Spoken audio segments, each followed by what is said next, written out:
Welcome to 20th Century Stories. Tonight we travel to Petrograd, Russia, in the deep winter of 1917. A city quieted by snow while the empire's rail lines carry men and supplies to far fronts. Bakeries stretch flour with rye and barley. Cafés murmur with talk that never quite becomes a shout. Before we begin, settle in, find a comfortable place. Let your breathing slow. This is your time to drift from the day, to ease into sleep at your own pace. If these quiet journeys help you rest, you can subscribe to 20th Century Stories, so another story is always waiting. Now the snow is falling in a soft, constant skein, the river under ice, the streets wrapped in muffled wheels and careful steps. And on a side street not far from the broad Neva, a telegraph office keeps a small, warm light through the short northern day. The room is narrow and orderly. A black key on a polished board, a brass sounder ticking like a clock with a kindly stutter, a ledger open beside a lamp trimmed low. A coal stove in the corner breathes a steady warmth. Above it the iron pipe rises, humming faintly when the wind leans against the brick. On the wall a map of rail lines glints with pins, red for delays, blue for clear track. A few new marks pressed in where snow has slowed the night trains. Outside, hooves move softly under sacks tied over shoes. A sledge passes with a quiet rasp, the driver hidden in a woolen scarf. At the desk sits a young man with careful hands and a calm face, the light tracing the edge of his cheek as he listens to the wire's far voice. His name is Alexei, and he is content when the code is clean and the night is still. I draw the lamp wick down a fraction. The flame steadies, the glass blooming clear again. The key under my fingers has the weight I like. Not too light, not too stiff, a small resistance. That keeps the rhythm honest. From the sounder a brief rung of taps arrives. A station to the west confirming the morning's schedule. The message short, the tone neat. I answer with a quiet line, my hand moving in the pattern my body knows without thought. Then I note the exchange in the ledger, date, time, station, content in few words. The stove gives a soft sigh. A coal settles, the iron pops once, then holds its heat. I have been in this room since before dawn.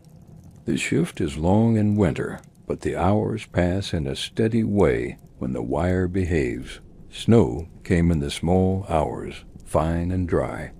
By morning it lay even on the windowsill, a white rung along the glass, where breath made it pearl and refreeze.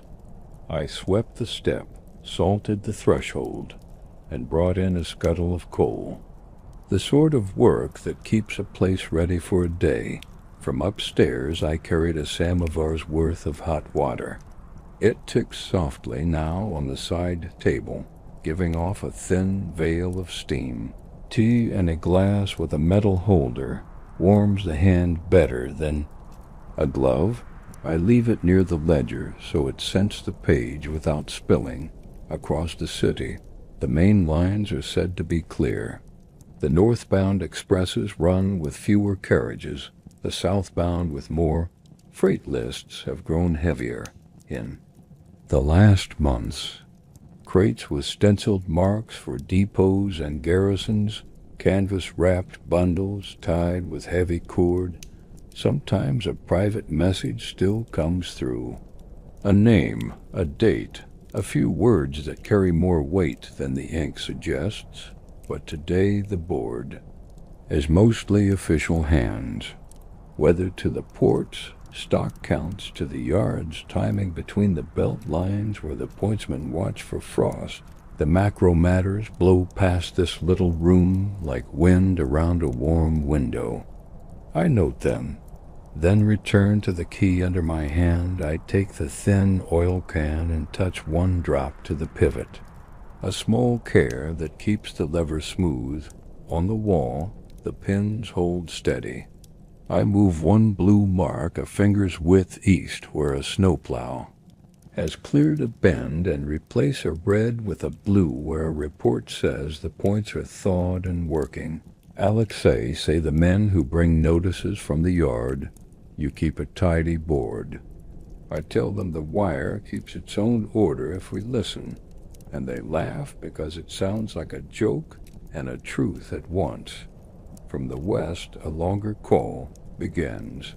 Weather out of the Gulf, pressure falling, wind to fresh by evening, snow returning overnight. I take it down in neat strokes. The pencil makes a soft "she" across the paper, the lamp glossing the graphite to a dull sheen. The city beyond these walls is cold, but not unkind today. The baker on the corner sold out by mid-morning, the line patient. The flour ration measured with a spoon held level. Trams ring thin bells at corners where ice glazes the rails. Boys run beside a sledge and jump on the back when the driver does not look. At the river, a man with a broom clears a path on the ice where skates click in a slow, easy line. His breath makes a cloud that follows him and then disappears, I see. These things on my way down the stairs from my small room above. One flight, a landing, the smell of coal and old paper, the door latch smooth under my thumb. Then the day is the wires, and the wire is the simplest companion I have known. I set my glass on the felt coaster to keep the ring from marking the wood. Take a careful sip and feel the heat drift outward from the center of my chest. On the shelf by the window sits a tin of sugar. I use it less now, saving the crystals for the days when the wind finds every seam in the brick. Beside it, a small loaf of rye wrapped in cloth waits for the noon hour. I can smell its clean sourness even now. A knife lays across the top of the tin, its blade kept sharp on a flat stone I keep near the stove. Small tools want simple loyalty, and they pay it back. The clock on the wall ticks in time with the sounder, sometimes matching, sometimes choosing its own path. Together they make a kind, even noise. From the south yard a message arrives about coal wagons delayed at a frozen switch. I answer with acknowledgment and mark the board from the east gate. A request for confirmation of a ferry schedule arrives. The river ice has ridges and the channel men want daylight to guide their cut. I send the times as we have them. Slow, careful, repeated twice for certainty. Someone outside laughs softly. The sound travels in with a thread of cold air when the outer door opens and closes. I pull my scarf a little higher at the neck. Then the room is steady again, the lamp a small halo on the ledger, the key cool and ready for my hand. A coal at the edge of the grate husks itself into ash. The glow within is the color of a quiet embered heart. I take the poker and turn the bed once, then add 2 briquettes. The new fuel takes with a shy flame that grows without fuss. When I sit again, the chair gives the same little friendly creak it always gives. A polite reminder that wood remembers the weight of days. The wire is calm for a breath. I rest my fingers lightly on the key, feeling the tiny play in the lever, like the give in a good door latch. Then another hand somewhere a district away speaks, and I listen and answer and write, and the winter morning moves on without strain. A lull invites me to stand and roll my shoulders. The room whispers with small sounds, lamp wick settling, stove iron ticking. Outside the window a thin veil. of snow lifts and falls. Not new flakes, just the wind stirring what settled on the sill. I open the ledger to a fresh page. The paper smells faintly of glue and dust, a scent like school days waiting to be written on. The key rests under my fingertips. The brass cool, the wood warm where the heel of my hand has sat since dawn. I break the rye loaf, the crust giving a gentle crack. Steam curls up, carrying that clean, sour scent I know better than any perfume. A slice of pickled herring from a small tin joins it, sharp and briny, waking the tongue in the kindest way. Tea from the samovar pours in a thin amber ribbon. The glass misting at the rim, the metal holder warming my knuckles. I eat at the desk without hurry. Bites measured between short checks of the line, the key ready if a hand calls from the map's far pins. I pass the kitchen door. The cook has left his tools like soldiers at ease, knives clean and sleeping, boards rinsed and drying, a pot resting upside down to shine as it cools. A tray waits for morning with little jars lined in pairs. Honey, jam, sugar, small comforts that travel better than speeches. On the window ledge a lemon sits like a captured sun. Its scent keeps the air honest, sharp, clean, a promise folded into rind. The train straightens after a long S in the track. The whole world inside eases to that change like a boat that finds the wind. From the far end of the car, a coat slips from a hook and does not fall. The hook remembers its task and keeps it. The coat swings and then is still. I make a note to test that hook after breakfast. Attention builds a house almost as much as wood and iron do. In the baggage car, the guard pours himself tea and nods. When I look in, no words, only the kind of exchange that says all is right. He shows me with a finger that the straps at the third rack have been set a notch tighter. We both know it was the right call before we agree that it was. On my way back, a window gives a thin breath of cold along its seam. I adjust the latch, the draft fades. The glass fogs and clears in a slow rhythm that matches the wheels. We pass a town whose lights lie in a neat handful on a low hill. The station clock shows its face for a heartbeat. The platform is empty except for a bench and a little dog that looks the other way. Beyond it, the fields open again. The snow there is unbroken as thought before words. This is the hour when a train seems to own the night. Miles of track, a chain of warm rooms, the certainty that the next curve will be like the last, and that is welcome. Near to, by the ledger, I begin the quiet work for morning. Trays laid in a line, cups and saucers paired, small knives set for butter, sugar cubes counted into bowls. I place the croissants under a cloth so they keep their tenderness. Steam kisses the linen and leaves no mark. The butter waits in its paper with the calm of something long used to pleasing. Coffee grounds measure into the pot with a sound like dry rain. The kettle answers with an agreement that smells of roasted certainty. Before the first pale edge of day, I take one long walk from the tail of the car to the door behind the tender. A private survey of a sleeping city on wheels. Every latch is closed. Every lamp is low. Every hinge has the manners I expect from it. My ledger is a thin book of promises kept. At the vestibule, I rest my palm on the cold glass and look out. The night gives me field and hedge, and a ribbon of ditch that holds a seam of shadow. The snow turns and always lands. I return to the corridor where warmth keeps its quiet kingdom. I let the door seal the cold away with that soft press I never grow tired of feeling. Somewhere ahead a whistle lifts and falls, drawn long by the winter air. Our speed changes by a breath. The rails answer with a note that says east.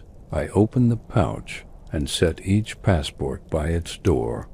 No knock, only the slightest touch as leather meets wood, a courtesy between sleep and paper. I move quietly along the corridor, placing each passport by its door. Leather touching wood with the lightest sound, the lamp above the shelf hums softly. Its amber pool holds the pouch a moment longer before I return it to the desk drawer. The car breathes in, slow, even measure. Fault underfoot, brass under hand. Warm air slipping along the ceiling like a thin river. Beyond the glass, the fields are pale ink. The snow pulls a faint light out of the sky long before the sun chooses to show itself. In the service alcove, I lay the trays in a gentle line. Saucers paired with cups. Knives aligned like quiet companions. Sugar cubes counted into small bowls that clink once and are still. Croissants wait under a clean cloth. Their edges whisper when I lift the corner. Butter rests in paper packets, folded like envelopes.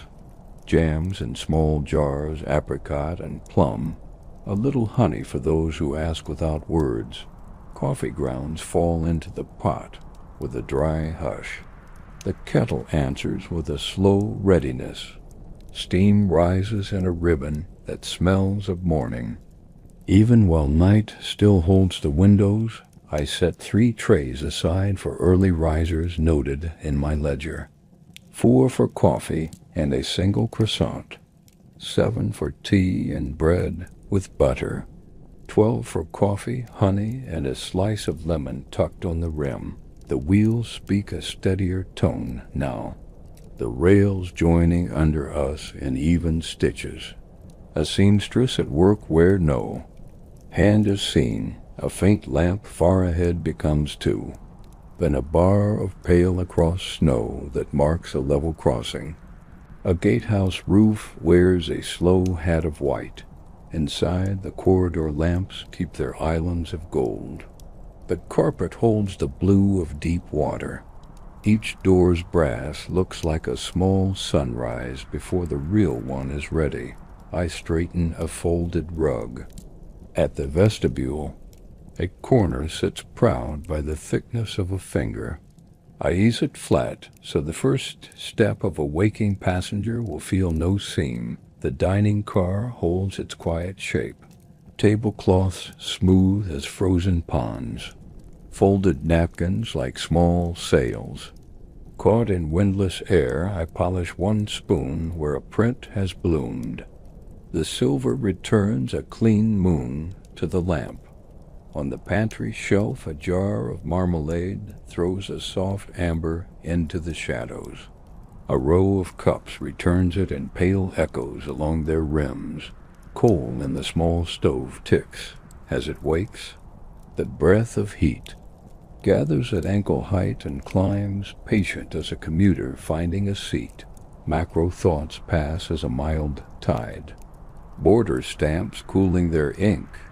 A customs clerk reading names that will be forgotten by noon. Mail bags shifted from cart to cart, so letters can cross borders faster than voices. Our train holds a little parliament of sleep. Merchants and teachers and a man whose case carries only blue paper and a pencil, none of it asking for more than a tray and a knock when the sky begins to change. This is how a continent moves while pretending to rest. 1,000 small agreements and the long kindness of schedules kept. I note the time with a short line in the ledger. A mark that says the night has turned its face toward morning without needing to be told. Back at compartment 4, I lift the latch, the width of a breath, and set the tray on the table by the window. Coffee first, then bread, then butter and honey, the knife laid with its back to the cup so a drowsy hand will find it safely, curtains parted 2 fingers, enough to show the pale that gathers beyond the frost. Not so much that day arrives before. It is wanted, a quiet thank you comes from the pillow's edge. No eye opens. The voice has the grammar of someone between 2 warm places. I retreat and close the latch without letting it speak. Hinges that keep a secret are the ones worth keeping. Compartment 7 stirs when the cup touches saucer. Tea finds the glass with a small ring like a coin on water. A pair of gloves lie side by side on the chair. I place them on the folded coat. So morning will begin with everything ready to hand. By the window a book rests face down. A ribbon marking a page in the middle where the hero has gone into a city at night. I set the tray and draw the curtain 1 finger wider. Outside the world begins to look like paper left near a lamp, pale at the edge, still unread. In 12 the lemon sits its bright half circle on the saucer. Coffee dark as velvet, honey in a jar that remembers bees and warm air. A good balance for a late sleeper who wakes with a dry throat. A note on the desk in a fine hand asks for news if we pass delays. I add a small card beneath it that says, "No delays yet, snow light, all on time." The car rocks and then settles as we cross a set of points. The sound changes like a page turned without a hand. I press my palm to the panel to feel the old wood answer. It carries the memory of years in its grain and asks nothing in return. The baggage car door is cool and sure under my hand. The guard looks up from his enamel cup and tips it a fraction. A language we have learned without letters. We check 2 straps at the forward rack. Each buckle bites cleanly. Each leather tongue sits in its hole with a confidence you can hear if you listen. With your fingers he makes a pencil mark on his slate. I mirror the note in my book. 2 lines that mean a trunk will not move when the rails make their long request around a curve. Returning, I pass the kitchen. The cook's ladle hangs like a polished comma over a pot not yet lit. The day will put its sentence together soon. The snow beyond the glass takes color at last. Blue thins to pearl, pearl to a shy gold at the horizon. Fences and hedges come forward from the white, like writing revealed by breath on glass. I lower the window lamp and lift the shade in the corridor. The car brightens without losing the soft edges that make morning welcome. Footsteps and slippers sound behind one door. A whisper of fabric, a cough, a pause. Then the little bell pull gives a polite tremor in its brass seat. I answer with a soft knock and a tray. Coffee for 2, extra butter, a second knife, the jam jar's lid loosened, so it will not fight before hands are ready to meet it. A row of cups returns it in pale echoes along their rims. Coal in the small stove ticks as it wakes. The breath of heat gathers at ankle height and climbs, patient as a commuter finding. The night deepens in slow degrees. The snow at the window, now a steady veil, blurring the gas lamps along the street into pale halos. I lean back in the chair, feeling the wood creak softly. The warmth from the stove has settled into the walls, a steady comfort against the winter outside. On the desk, the sounder stirs with a brief tap. A short, routine message from the central office, reminding all stations of the coming schedule change. I acknowledge it with an easy rhythm, my fingers moving almost without thought. The motions so familiar they feel like breathing. From somewhere in the distance comes the faint hum of a passing tram. its wheels whispering along rails that have been cleared and sanded against the ice. The sound is fleeting, fading quickly into the hush that follows. The kind of quiet that makes even the smallest noises, a coal shifting in the stove, a teacup settling on its saucer, seem more present. I take another sip of tea, now stronger, the tannin edge mellowed by the steady heat of the samovar. The glass warms my hands, and I hold it a moment longer than needed. Letting the heat seep into my fingers, a small draft slips under the door, carrying with it a scent of snow and chimney smoke. I pull my coat from the peg and drape it over my shoulders. It hangs heavy and familiar, smelling faintly of wool and the crisp air of the roof where I checked the aerial earlier. The lamplight throws a gentle arc across the room, catching the brass of the telegraph key and the gloss of the ink bottle. Shadows shift with the stove's glow, swaying slightly as though keeping time with some unseen rhythm. Another message arrives, slower in pace. A station master inquires about the morning freight from Trier, wondering if it will be held for inspection. I check the ledger, trace a finger down the column, and send back the answer. On schedule, inspection passed at 17 o'clock. The reply comes with a simple received, and then the line goes quiet again. It's the kind of exchange that will be forgotten by morning. Yet in the moment it feels like another small knot tied in the net that holds the country together. Outside, the wind rises just enough to make the window pane hum faintly. The snow thickens, each flake tumbling in the lamplight before vanishing into the dark. The city is settling in for the night.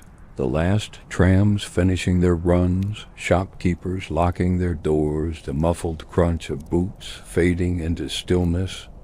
Somewhere out there, a watchman walks his circuit, lantern in hand, the light swinging gently with each step.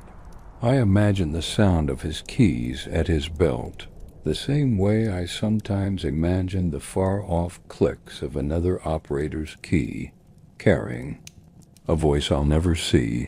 The stove needs tending again.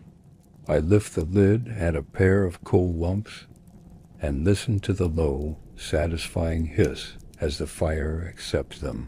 The warmth deepens almost at once, wrapping the room in a comfortable heaviness that makes the chair feel softer. I glance at the clock. 9:30.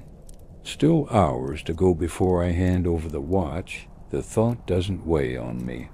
The night is long but steady, and each small task is a companion of its own. A gentle tapping comes through the sounder. It's the northern relay at Lode Noi pole, sending the evening weather update. I copy it down in neat lines, the pencil gliding over the paper with a quiet rasp. Light snow there too, temperatures falling, but nothing severe, enough to trouble the lines. The report is logged, paper strip rolled and placed with the others, all in their proper order. A habit as much as a rule, the ledgers close with a soft thump, and for a moment the desk is clear, the telegraph key, the only piece left gleaming in the lamplight. I stretch my legs beneath the desk, the floorboards faintly warm from the stove's steady heat. The ticking clock above the door marks each second with a slow precision, not rushing the night along, just keeping pace. From the street comes the muffled rhythm of hooves on snow, likely one of the postal sledges returning from the station. The bells on the harness sound heavier now, each chime softened by layers of frost. I pour another glass of tea, watching the steam curl in the lamplight. A spoonful of sugar dissolves slowly at the bottom. The sweetness is welcome, a small change from the plain bread and cabbage soup that make up most meals this season. Outside the window, The gas lamp's flame bends with the wind, its glow shifting. Like a slow heartbeat, snow piles unevenly along the sills, small drifts forming where the wind pushes it against the glass. Another message arrives, this one from a coastal station inquiring about rail schedules for a shipment of coal. The war has made such questions more frequent. Much of the coal now goes first to depots and garrisons, with the remainder divided among factories and public heating. I send the latest timetable without comment, knowing they will have to make do with what arrives in quieter moments. I sometimes think of how many small adjustments like this ripple out through the country each day, unseen by most. The warmth in the room makes my eyes heavy, but I keep to my routine, checking the inkwell, straightening the stacked papers, noting the hour in the log. The pen's nib catches a glint of light as I set it aside, the dark stain of ink along its tip like a shadow. In the corner, the map of the rail lines seems to stretch further in the soft glow. Each junction a reminder of some distant operator's lamplight. It's a comfort knowing we're all connected by these lines, separate but part of the same quiet conversation that never fully ends. From the north wall, a faint creak as the wood adjusts to the night's cold. The sound is slow, almost like an exhale. The air smells faintly of snow now, as if the frost outside has found its way in through the tiniest seams. I pull my coat a little tighter and sip the last of the tea, the warmth lingering in my chest. The next message could come at any moment, or not for an hour, but the waiting is never empty. The night carries its own steady company. The wind outside shifts, carrying with it a low, distant whistle along the telegraph wires strung between the poles. It's a thin sound, almost a song, rising and falling with the gusts before fading into the soft hush of falling snow. I make a note in the log, not for any official reason, just a habit of marking small changes in the night. Over the years, these quiet details have filled more pages than urgent messages ever could. The lamplight pools warmly across the desk, leaving the far corners of the room in gentle shadow. On the shelf above me, the spare rolls of papers sit in a neat row beside the small tin of extra pen nibs. Next to them, a jar of plum preserves from last autumn, a gift from the postmaster's wife, catches the glow, the deep purple gleaming through the glass. It has been unopened for months. I tell myself I'll save it for a special occasion, though I'm not sure what that would be. Another light tapping on the sounder draws my attention. It's a short check-in from the junction to the west.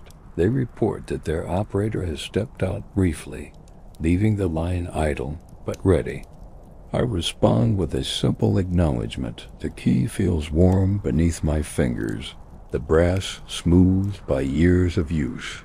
Even the click of it returning to rest carries a kind of comfort, a small, familiar punctuation to the room's steady rhythm. I rise and step to the window. Outside, the street is empty now, the snow lying smooth and untouched save for a single set of sledge tracks. The gas lamps burn low, their light bending softly through the drifting flakes. Somewhere further down, a single window glows above a shop front. Perhaps another night worker, keeping their own quiet vigil. The rest of the city seems folded in on itself, breathing slow under the weight of the winter sky. When I return to the desk, I check the clock just after 11, the halfway mark of my shift. The thought drifts through me without urgency. The hours ahead will pass as steadily as those behind. I take out the small tin of tobacco from the drawer, open it, and let the faint, earthy scent fill the air before closing it again. No need for it tonight, but the ritual of opening and closing the tin is its own kind of pause. Somewhere in the wires above, a faint tremor passes, the signal of a distant station beginning to send. I rest my hands on the key, ready to catch each word as it travels through the snow and night air. Outside, the wind eases, and the sound of the fire in the stove grows clearer. It's the kind of quiet that makes the whole world feel smaller, contained within the glow of a single lamp and the slow rhythm of a waiting line. The message comes through in an unhurried cadence. A manifest from a freight depot outside Tver, listing crates of machine parts bound for a factory in Petrograd. I write each word as it arrives, the pencil steady, the paper warming slightly. Under my hand from the nearness of the lamp, when it is done, I tap back the acknowledgement. The line falls silent again, as though it has retreated into the snow. The manifest is rolled and placed neatly with the others, the day's work stacking itself into a quiet archive. I lean back, stretching my shoulders. The wood of the chair sighs faintly under the movement. From the stove comes a pop as one of the larger coals shifts, sending up a brief flare of orange behind the grate. Its light dances across the map on the wall, the borders and rivers trembling for just a moment. Before settling again, the warmth reaches my boots, the leather softening where it had stiffened from the cold walk to work earlier. The tea in my glass has cooled, so I pour another from the samovar, the dark liquid swirling as it settles. A sliver of lemon drifts near the surface, giving off a faint sharpness that cuts through the sweetness of sugar.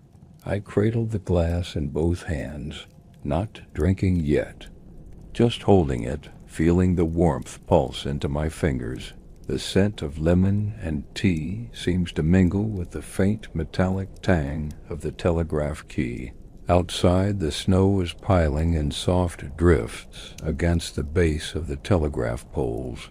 Each gust of wind sends a fine mist of flakes across the road, erasing tracks as quickly as they are made. In the distance, a clock tower chimes 12, its notes softened by the snow until they seem almost like part of the air itself.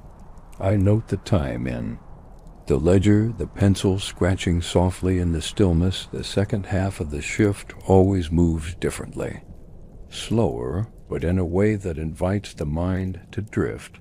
Between messages, I find myself looking at the same spot on the map again and again, the rail line running north toward the coast.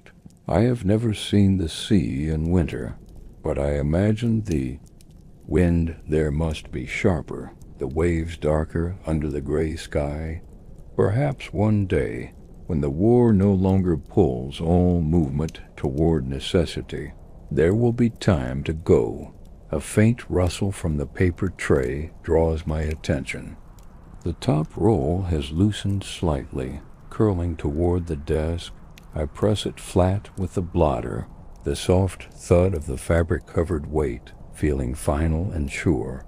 The clock ticks on, unbothered by the hour.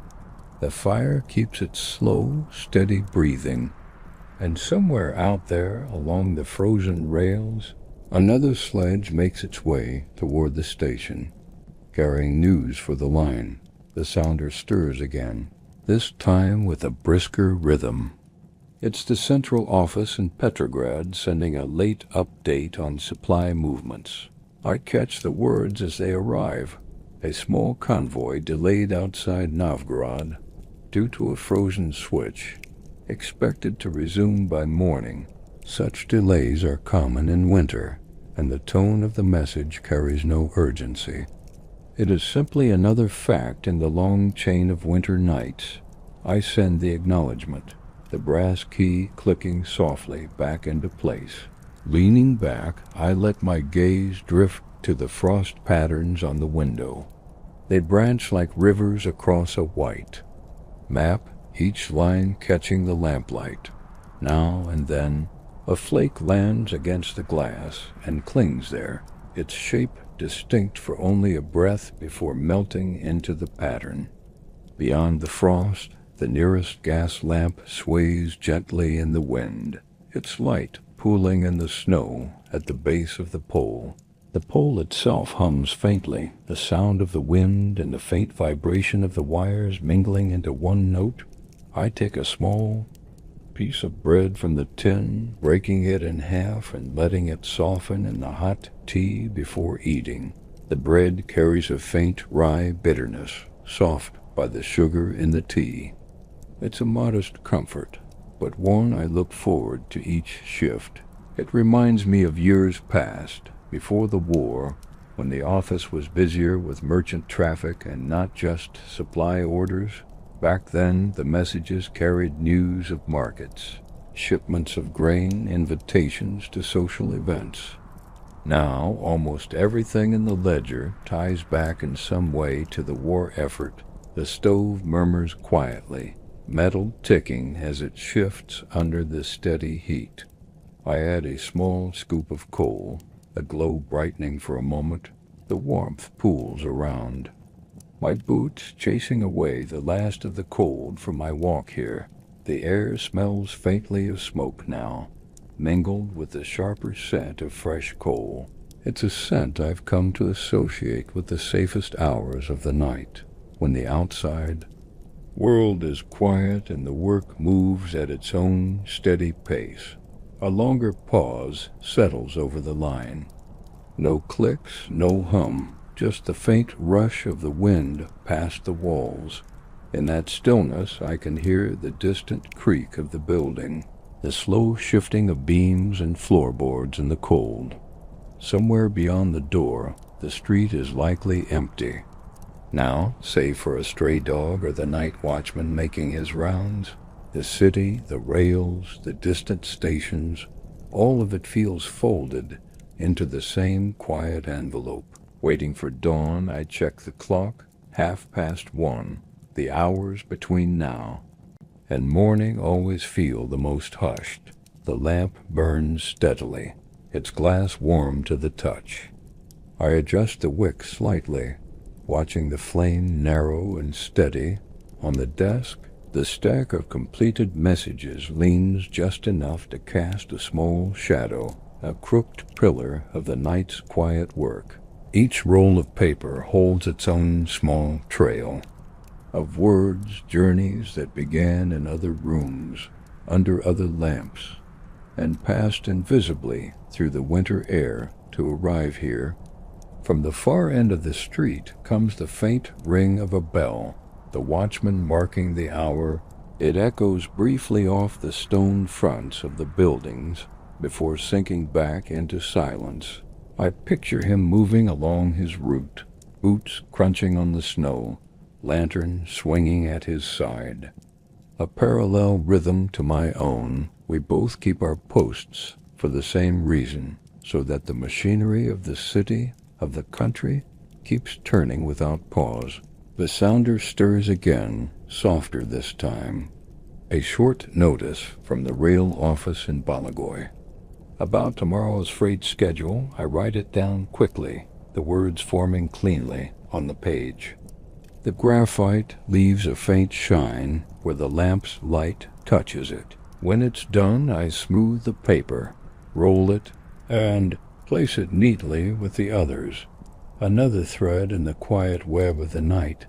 The act is simple, but it feels like adding one more stone to the foundation that holds everything steady.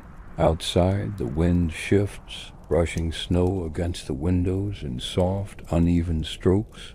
The frost patterns shimmer faintly, as if stirred from within. I pour the last of the tea from the samovar, letting the warmth spread slowly through my hands and into my chest. For a moment I close my eyes, listening, not for any one sound, but for the way they all fit together.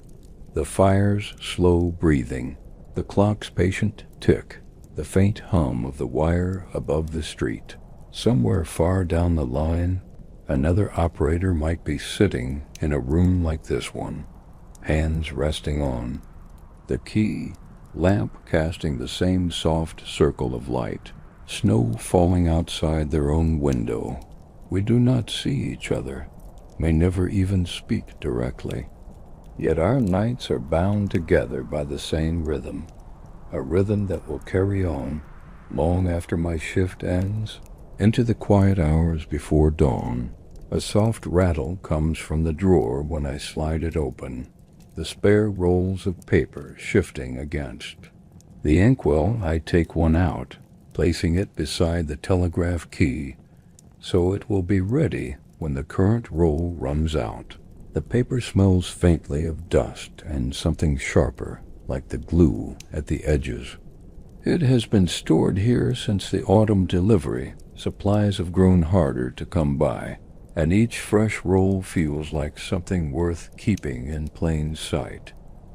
I glance again at the map on the wall, tracing the lines north and east. Beyond those marks lies more snow, more rails, and more small rooms like this one. Scattered points of light in a winter landscape. The war has shifted how these lines are used, bending them toward troop movements and supply routes. But even so, some of the old patterns remain. Fishing villages sending news of their catches, logging towns reporting the weekly timber counts. It is a reminder that life carries on in many places. Moving alongside the war rather than beneath it, the stove pops softly as another coal shifts. A thin thread of warmth drifts upward toward the ceiling. Its steady heat draws me closer, and I rest my boots on the edge of the hearth for a moment. The leather drinks in the warmth, softening again where it had cooled. I lean forward, elbows on my knees, listening to the quiet breath of the fire. It's as steady as the tapping of the key. A distant click comes along the wire, tentative at first, then clearer. It's a short exchange from a village station, reporting that their line will be down for repairs in the morning. Snow has weighed heavily on their poles, and one finally gave way under the wind. I acknowledge the message and note it in the ledger, imagining the men who will go out at first light to set it right. It is work they have done 100 times before, hands steady even in the bitterest cold. Outside, the snow falls heavier now, thick flakes tumbling straight down in the still. Ere the gas lamp's glow has softened, its flame bowed low inside the glass. Somewhere in that whiteness, the watchman's lantern will be as the clock's hands edge toward 2, the slowest part of the night. Even the wire seems to rest now, holding its silence as though it, too, has drifted into a light sleep. I take the time to sharpen my pencil, the faint scrape of the blade against the wood sounding loud in the stillness. The shavings curl neatly into my palm, warm from the friction, before I drop them into the small tin by the desk. From the corner shelf, I take the ledger from last winter and leaf through its pages. The handwriting is the same, though the entries tell a different story. More merchant ships, fewer military convoys.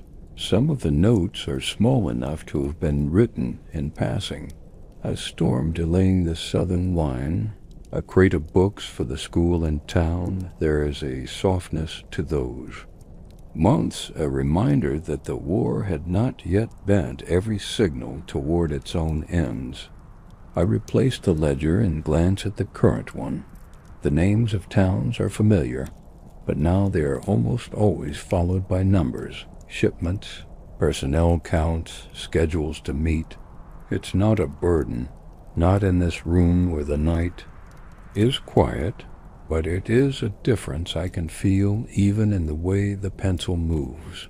A steadier hand for heavier matters, the stove's warmth drifts further into the room. The air closest to the window stays cool, letting the glass gather a faint layer of frost along the edges.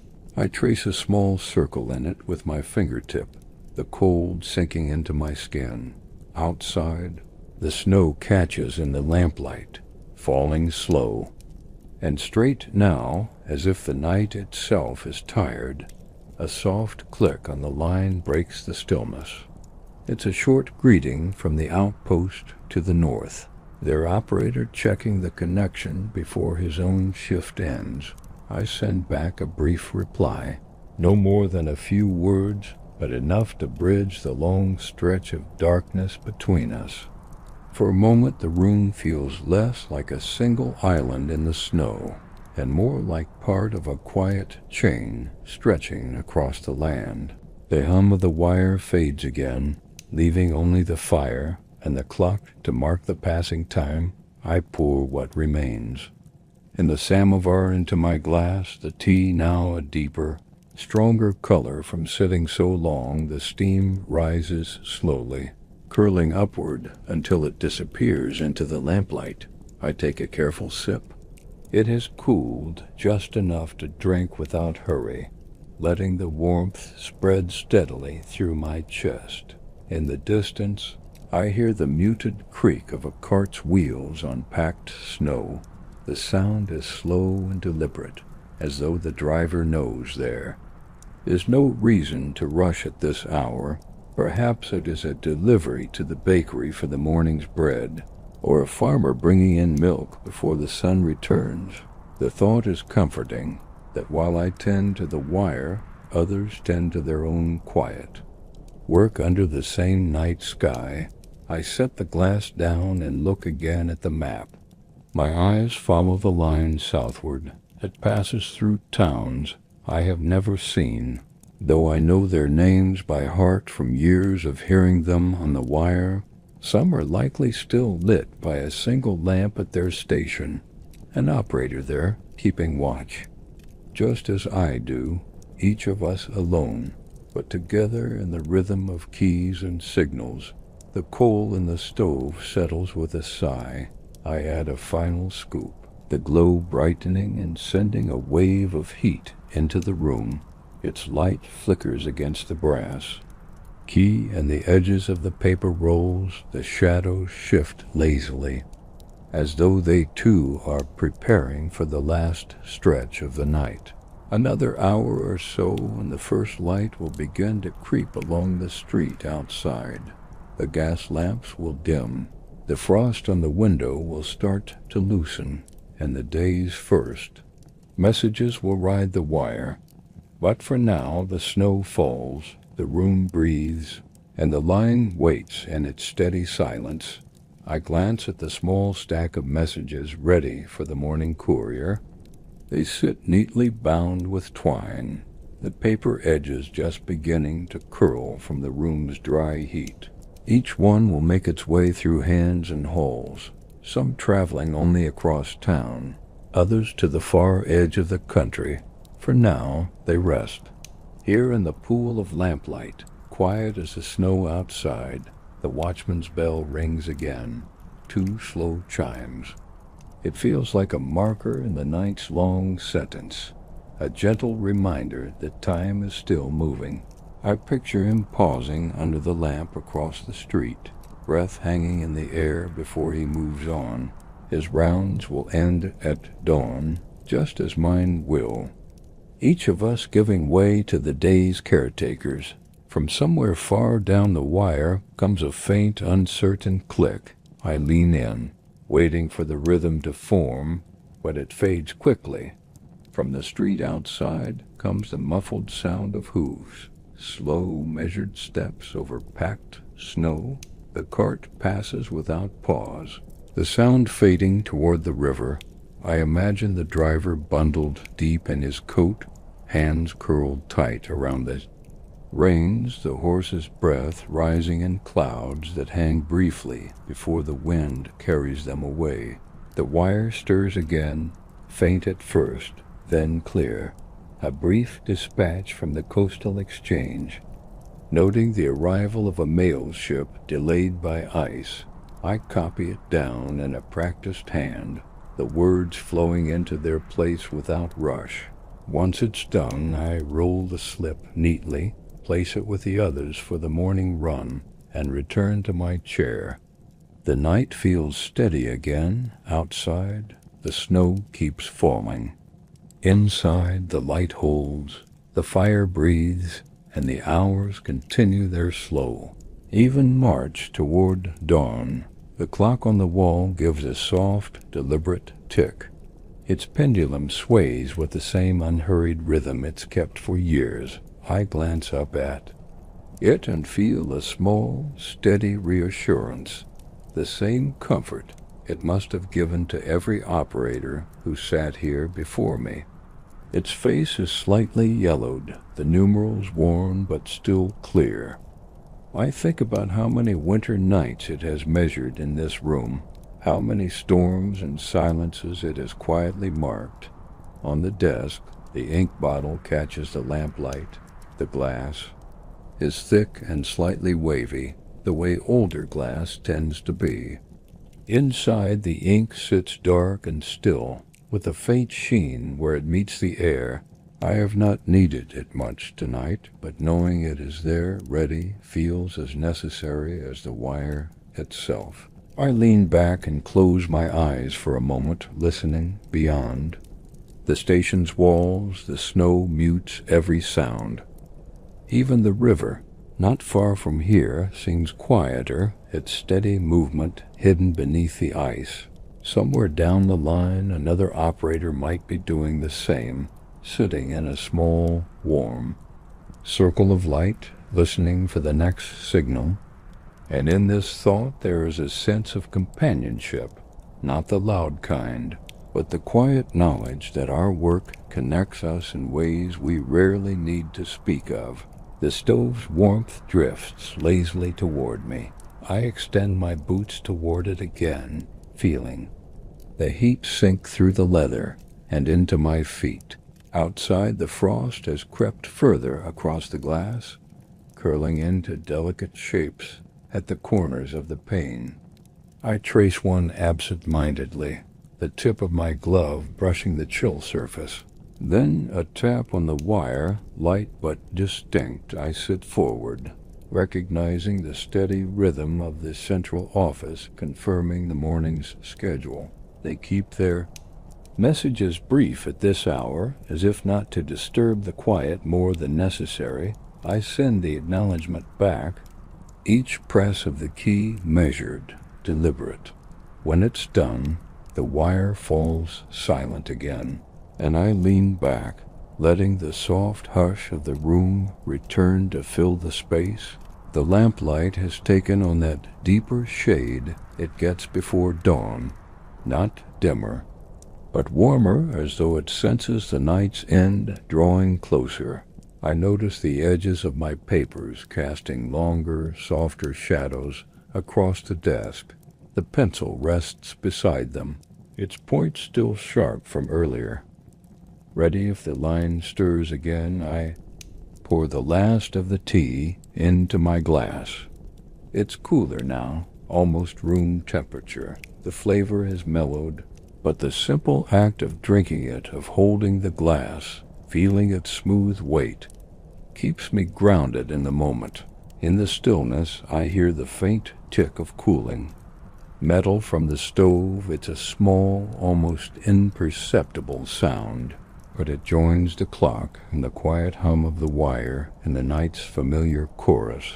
I think of the towns the line passes through, some still asleep under a blanket of snow, others already stirring with the first signs of morning, bakeries lighting their ovens, fishermen stepping onto frozen docks, and somewhere far to the south, where the air is milder, trains preparing to depart with cargo the snow will never touch. The frost on the window has begun to thin in places, just enough for me to see a faint blue in the sky beyond the lamps. It is the first trace of daylight. though the stars still hold their ground above. The snow glimmers faintly in that mix of night and morning, a light so soft it almost seems. Imagined I check the outbound messages once more. The twine around them is secure, each note in its place. Soon the courier will arrive, his boots crunching on the snow outside. He'll take the bundle and leave a few fresh envelopes in return. And the day's traffic will begin to build, slow at first, then steady. But for now, the wire rests, the room holds its warmth, and the last hour of night stretches out, unbroken. Before me, a faint gust rattles the door in its frame, just enough to stir the hanging coat beside it. The fabric sways gently. Before settling back, the faint scent of wool and cold air drifting across the room. I imagine stepping outside for a moment, feeling the bite of the wind on my face, the snow crunching underfoot. But I stay where I am, content to watch the slow change of light from the window. Somewhere in the distance, a rooster calls, muffled by the snow but unmistakable. It feels too early for most to wake, yet it marks the first thread of day weaving into the night. The call fades, and I find myself listening for the next sound. Instead, I hear only the faint hum of the wire, steady and calm, like the low breath of something sleeping. The fire shifts again in the stove, the orange glow brightening as a piece of coal collapses inward. The warmth pushes gently into the room, brushing against my knees and hands. I lean forward, resting my elbows on the desk. The lamp's glow pools around the telegraph key, its brass edges worn smooth where countless hands have pressed before mine. I think briefly of the messages that will pass through here today. News of trade shipments, family letters, official notices, and perhaps the occasional coded report from the capital. Each will be reduced to a sequence of taps, pauses, and clicks, yet within them will be the weight of real lives moving through a country deep in winter. And beyond that winter, the wider world, shifting, changing, as it always does, though from here it feels distant, softened by the snow. The frost patterns on the glass begin to melt along the very edges, tiny droplets forming where the cold retreats. Through them I can see the outline of the watchman turning the corner. His lantern swings slightly with each step, casting small arcs of gold across the snow. He will pass the station soon, tip his hat without slowing, and disappear down the next street, and I will remain here. As the night exhales its last breath before morning takes hold, the lantern's light drifts across the window for only a moment. Before it fades, leaving behind the softer, more constant glow of the street lamp beyond, I watch the snow gather in small mounds around its base, untouched except for the faint trace of the watchman's boots. It strikes me how quiet this part of town remains at night. No carts, no shouts, only the slow work of the weather. I reach for the stack of blank forms again, sliding one to the center of the desk, not because I expect an urgent message, but because it feels right to have it ready. The pencil rests easily in my hand, its wood warm from being near the lamp. For a moment I write nothing, simply letting my eyes wander over the surface of the page. It is perfectly smooth, with the faintest scent of pulp and starch from the paper mill. Somewhere far along the line, there's a brief, single click, too short to be a proper message, likely a station testing its connection. I send back a quick, courteous acknowledgement, the kind that says all is well without more. Then the wire falls quiet again, the way a room does after someone steps out and closes the door. I notice how the snow has begun to change under. The faint light of dawn. Its surface now holds a gentle shimmer, the individual flakes visible where the wind has shaped them into small ridges. In the street, a shutter creaks open, and a thin curl of chimney smoke begins to rise. These are the first signs of the waking town. Faint, but certain. I take another slow breath and let my gaze wander back to the telegraph key. Its presence is constant, patient, the single point where all these distant places meet. In a few hours the clicks will be steady.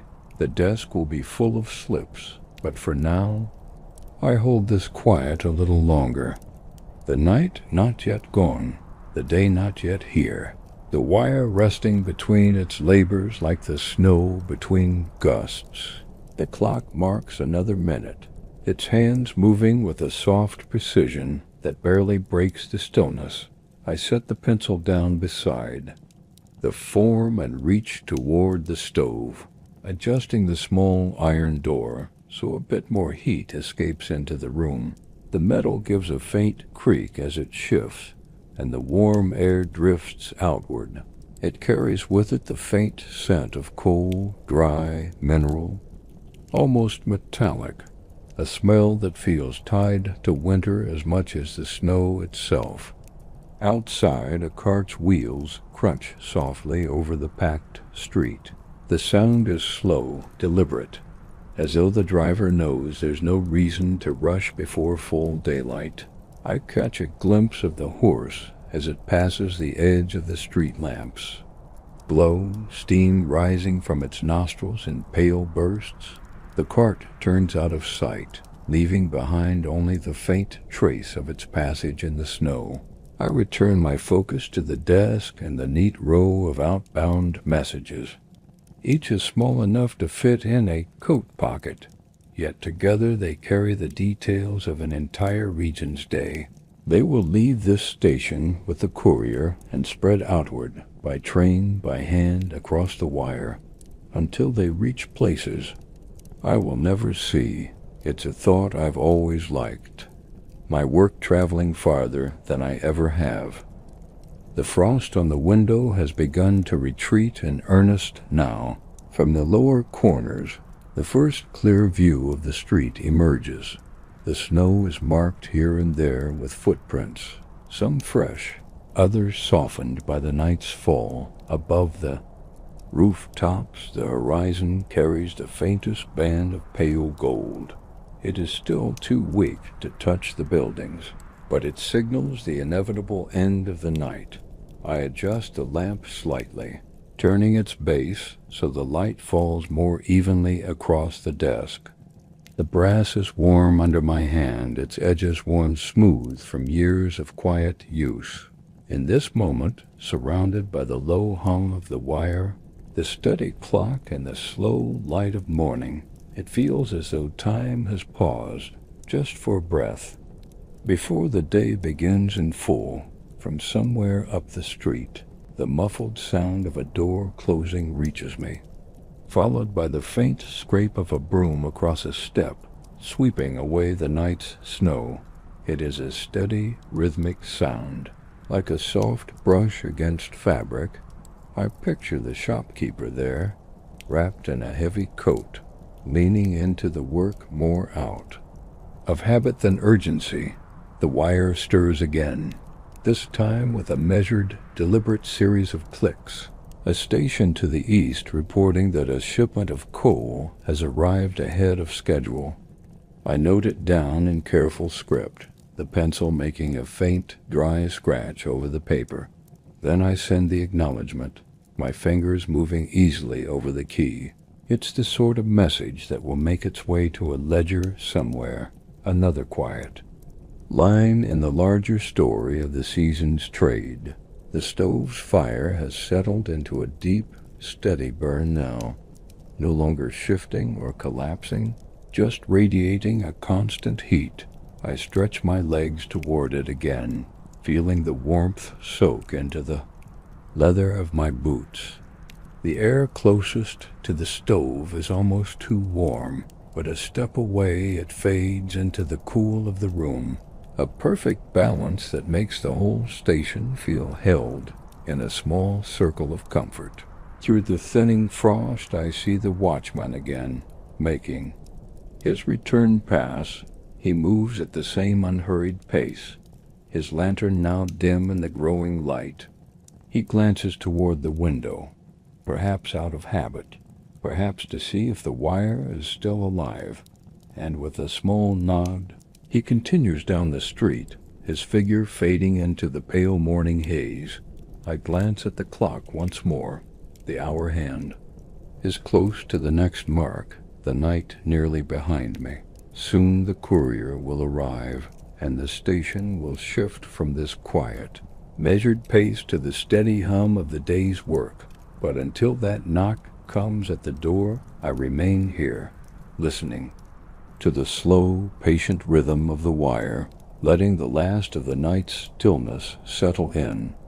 One moment at a time, the pale gold along the horizon has deepened, its light now touching the tops of the snow-covered roofs, turning them a soft, muted rose. Shadows stretch long and thin across the street, their edges blurred where the frost still clings. The air outside looks sharper now, as though the cold has tightened in the hours before the sun fully rises. I shift in my chair, the wood giving a faint creak beneath me. The cushion has grown warm from sitting, and I can feel the contrast when I lean forward toward the cooler edge of the desk. The papers there are crisp to the touch, the ink on the filled forms fully dry. I stack them neatly, the sound of the pages aligning a soft rustle in the quiet. Another faint signal passes over the wire, a single quick code, a check from a small station west of here. I send the acknowledgement almost without thinking. My hands moving by memory, the response clicks back, brief and efficient. And then the line returns to its low, constant hum. The sound is so familiar that I sometimes forget it's there until the silence changes from somewhere down the street. A dog barks once sharply. The sound echoes faintly between the buildings before fading. Not long after, I catch the faint jingle of harness bells. The courier. Most likely, they grow louder, the rhythm uneven, as the horse picks its way over the snow. I pull the bundle of outbound messages closer, ready for the handover. But for now, the door remains closed. The station still wrapped in its pocket of lamplight and warmth, and I take one more slow breath of the winter air drifting through the faint gaps in the old window frame, holding on to the quiet before the day unfolds. The bells draw nearer, their sound mingling with the soft crunch of hooves on snow. Through the window, I catch sight of the courier's dark coat as he turns into the lane. His shoulders are dusted white, the snow clinging to the folds of the fabric. Behind him, the horse exhales steady clouds of steam, each one vanishing into the pale morning air. I rise from the chair, the warmth of the cushion leaving me as I cross the room. The floorboards give a muted creak under my boots. I take the bundle of outbound messages in one hand, feeling the firmness of the twine holding them together. In the other, I keep the small ledger open on the page where today's exchanges will be noted. The knock comes, 3 short raps. The same as always, I open the door to a gust of cold air and the faint scent of the street outside. The courier nods a greeting, his breath curling upward before him. He takes the bundle with a practiced grip and slips a few fresh envelopes into my free hand. No more words are needed. He tips his hat and turns back to the cart. The bells begin again as he moves off, fading into the direction of the next station. I close the door gently, the latch clicking into place, and in the quiet that follows, the warmth of the stove seems deeper somehow, as if it had been waiting for me to return. I set the new envelopes on the desk, their paper cool and faintly stiff from the cold. The inked addresses stand out sharply in the lamplight. I will open them in time, sort them, and send their contents down the wire.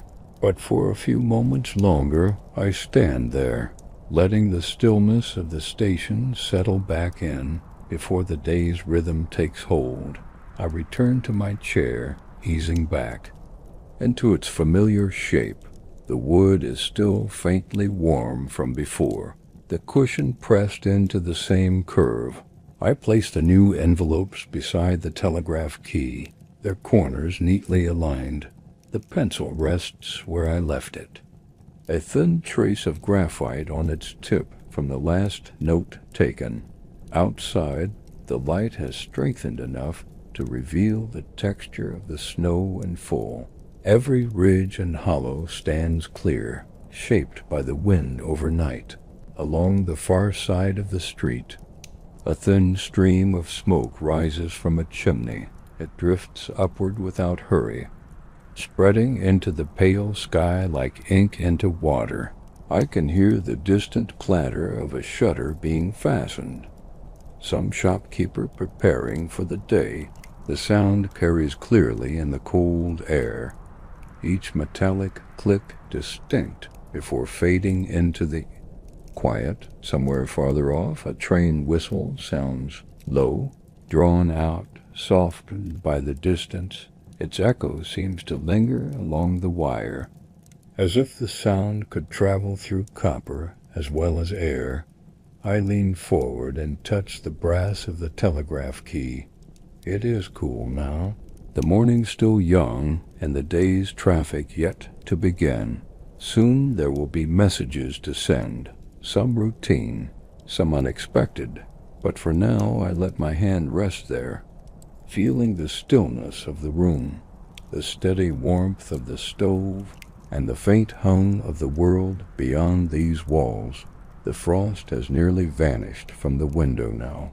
Only a few stubborn edges cling to the glass, catching the light in faint, crystalline patterns. Through the clearer view, I watch a man in a heavy coat cross the street. His boots sink deep into the snow with each step, leaving sharp, fresh impressions behind him. On the desk, the lamp's glow has softened in the growing daylight, its circle of light still steady, but no longer the only source of brightness in the room. I turn the wick down slightly, the flame responding with a quiet shift. The brass of the lamp is warm beneath my fingers, smooth from years of use. Another faint click travels along the wire, a brief inquiry from a coastal station. I tap out the response at an easy pace. The metal key moves lightly under my touch, each motion precise and familiar. It's the kind of exchange that will be repeated dozens of times today, yet each one feels like a small thread in the larger weave of the network. From the street comes the sound of a broom again, sweeping snow from a doorway. The bristles make a soft, rhythmic scrape. It blends with the faint hum of the stove and the occasional creak of the old building's frame. These are the sounds of the morning settling into place, marking the quiet transition from the night's stillness to the steady pace of the day. The street is beginning to show more signs of life now, though still in that slow, measured way winter mornings tend to allow. A pair of figures walk past the station, their heads bent slightly against the cold. They speak to one another in low voices, the words carried away by the air before they can reach me clearly. Their footsteps crunch in unison, a steady rhythm that fades as they turn the corner. I sit back in my chair, the wood giving a small sigh under my weight. The warmth of the stove drapes around the room in a way that makes it feel smaller, not cramped, but contained. As though the circle of heat defines the world for now, beyond its reach, the air holds the faint edge of the cold that will persist until midday. The envelopes from the courier remain neatly stacked beside the key. I slide the top one free and run a thumb over the seam. The paper feels cool, the fibers tight from the cold. The inked address is neat, written in a hand I don't recognize. I place it back on the stack for later, preferring to let the rhythm of the day begin before opening them. On the far side of the street, a boy runs out of a doorway carrying a pail. The thin metal handle clinks against its sides as he moves. His boots leave a scatter of prints that quickly overlap the older ones left by the watchman. At the corner, he pauses, looks up at the pale winter sky, then disappears down an alley, the sound of the pail fading with him. I lean forward, resting my elbows lightly on the desk. The grain of the wood is smooth in places worn where years of hands have moved across it. My eyes drift to the telegraph key again. It sits in perfect stillness now, yet it holds the weight of countless voices and distances. A single point of contact that stretches far beyond this quiet room. The wire hums faintly in the background, not with a message, but with the steady presence of the line itself. It is a sound I have grown so used to that I notice it only when imagining its absence, like the silence after snow stops falling, or the empty air after a clock stops ticking. Somewhere beyond the town, in places I will not see today, other operators are beginning their own morning routines, tending their stoves, arranging their desks, waiting for the first messages that will mark the start of their day's work. The thought feels like a kind of company, a shared pattern unfolding in many quiet rooms at once. I take another slow breath. The air here still holds a trace of coal. Smoke, it blends with the faint scent of the paper, the pencil, and the worn wood of the desk. A mixture so tied to this place and this season that it feels as much a part of the job as the wire itself. And so I sit in the calm of it a little longer, letting the minutes drift by, steady and unbroken. The daylight has grown stronger now, spilling across the desk in a soft, angled beam. It catches the rim of the inkwell, turning the glass into a small spark of gold. The reflection shifts slowly as I move my hand to straighten a loose sheet of paper.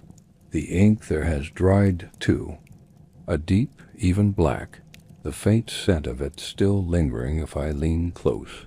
Outside, the sound of a wagon drifts in. The wooden wheels creak against the frozen ruts in the road. The driver clicks his tongue to the horse in a slow, familiar pattern. The kind of sound that speaks of countless mornings like this one, each journey different in its errands, but the rhythm always the same. The telegraph key stirs again with a light, hesitant tap. A short report from the north, a small village confirming receipt of a shipment. I answer without hurry, each movement of my fingers deliberate. The return click is immediate, and then the wire falls quiet once more. That stillness after a message always feels like a held breath, a space between one voice fading and the next. One arriving across the room, the stove gives a soft pop as a log shifts in the bed of coals. The sound is followed by a deeper release of heat. The air nearest, it shimmers faintly, blurring the edge of the iron where it meets the light. I hold my hands toward it for a moment, feeling the warmth sink deep into the skin before I return to my place at the desk. From the corner of my eye, I catch movement outside. A man guiding a small sled loaded with sacks, the fabric dusted with frost. He pauses to adjust the rope, his breath rising in steady puffs. Then he moves on, the runners of the sled whispering. Over the snow, the sound fades until it is lost among the softer murmurs of the street. I glance at the clock again, the hands moving in their slow, certain path toward midday. Soon the day will reach its full pace. The wire will carry more voices, the street will fill with more movement. But for now, it remains in this balance. Not night, not yet the busy heart of the day, a moment suspended, as if the whole town has agreed to hold its breath together. A faint draft slips in through the gap beneath the door, carrying with it the sharper scent of the street, cold air, faint traces of coal smoke, and something almost metallic from the frost itself. It curls briefly around my boots before disappearing. Into the warmth of the room, the stove hums on, its steady heat holding back the winter with quiet confidence. I reach for the small tin of biscuits kept in the desk drawer. The metal lid opens with a soft click, releasing the faint aroma of butter. And flour, they are simple, a bit dry but familiar. I break one in half and let the crumbs fall onto the napkin, chewing slowly. The taste blends with the warmth of the tea cooling on the desk beside me. Outside, the town continues its slow awakening. A cart rolls past carrying what looks like bundles of firewood. The driver leans forward slightly, hands steady on the reins. The horse moves with that patient, measured gait that seems to belong only to cold mornings. Each exhale from its nostrils is a small cloud that drifts and fades. The wire trembles again. A longer message this time. A coded weather report from the regional station. I copy it down in the log, the pencil gliding over the paper with practiced ease. The figures and symbols form a language of their own, one that connects the small, snowbound room to places. Far beyond the horizon, when the message is finished, I sit back once more, my gaze drifting to the window where snowflakes have begun to fall again. They are light, almost lazy, turning slowly in the air before settling on the rooftops and road, each one joining the countless others in a blanket that has been building since the season began. The world outside is quiet in a way that feels complete. Every movement muffled, every sound softened, and I know the hours ahead will pass in the same gentle rhythm. Messages coming and going, the stove keeping its steady warmth, the snow laying its patient hand over the town. We are not quite at the end yet, but the story is beginning to draw toward its night. The light will fade soon, the lamps will burn brighter, and the telegraph's soft clicks will become the last voice in the stillness, a sound that will carry us into the closing of the day. The snowfall thickens, the flakes now drifting in dense, shifting patterns that blur the edges of the street. Horses and carts move like shadows behind the pale curtain, their outlines soft and muted.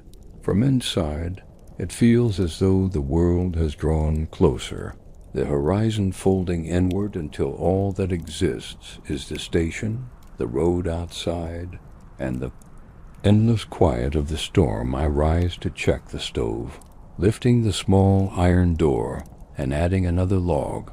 The flames lean forward to greet it, licking along the edges of the wood before settling back into their slow, steady burn.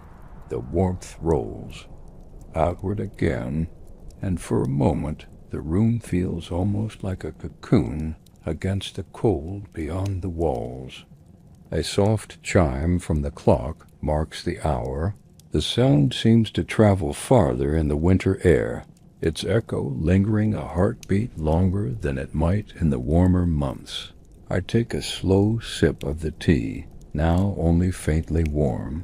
The liquid carries. the earthy taste of leaves steeped too long. But I finish it anyway, preferring the comfort of the ritual to the freshness of the flavor.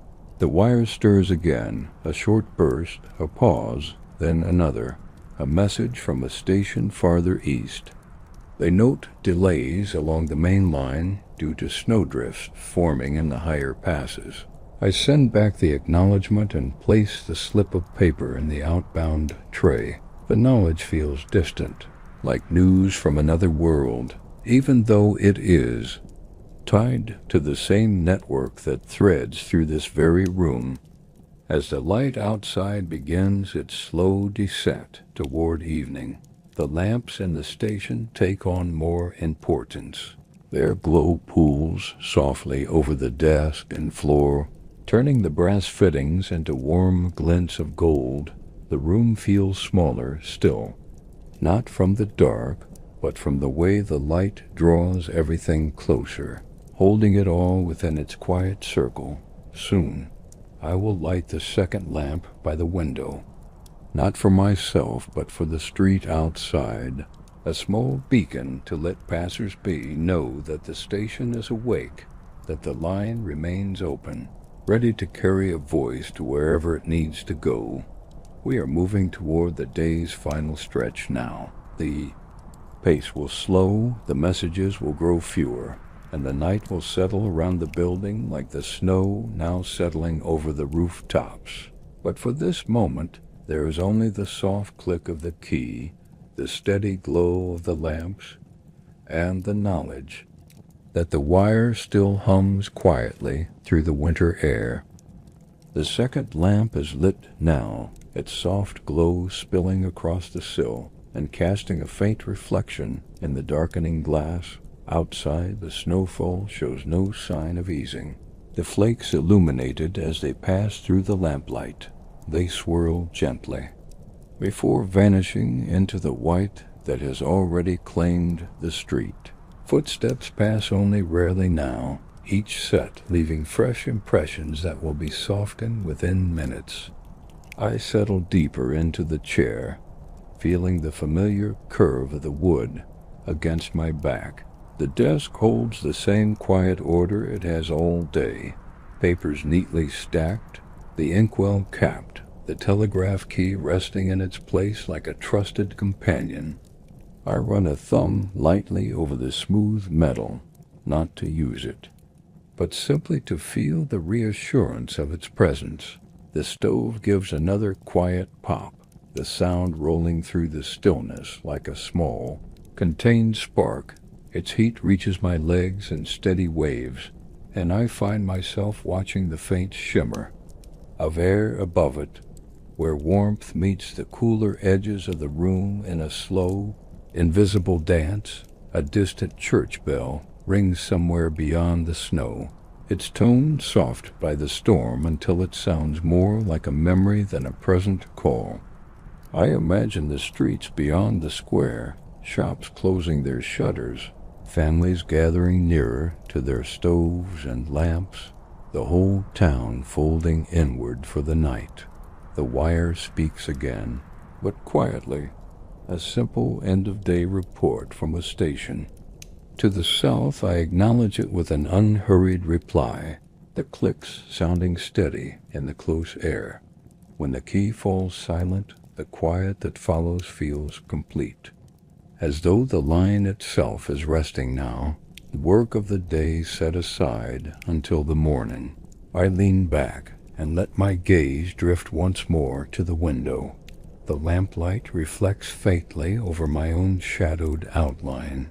Beyond it, the snow continues its patient descent.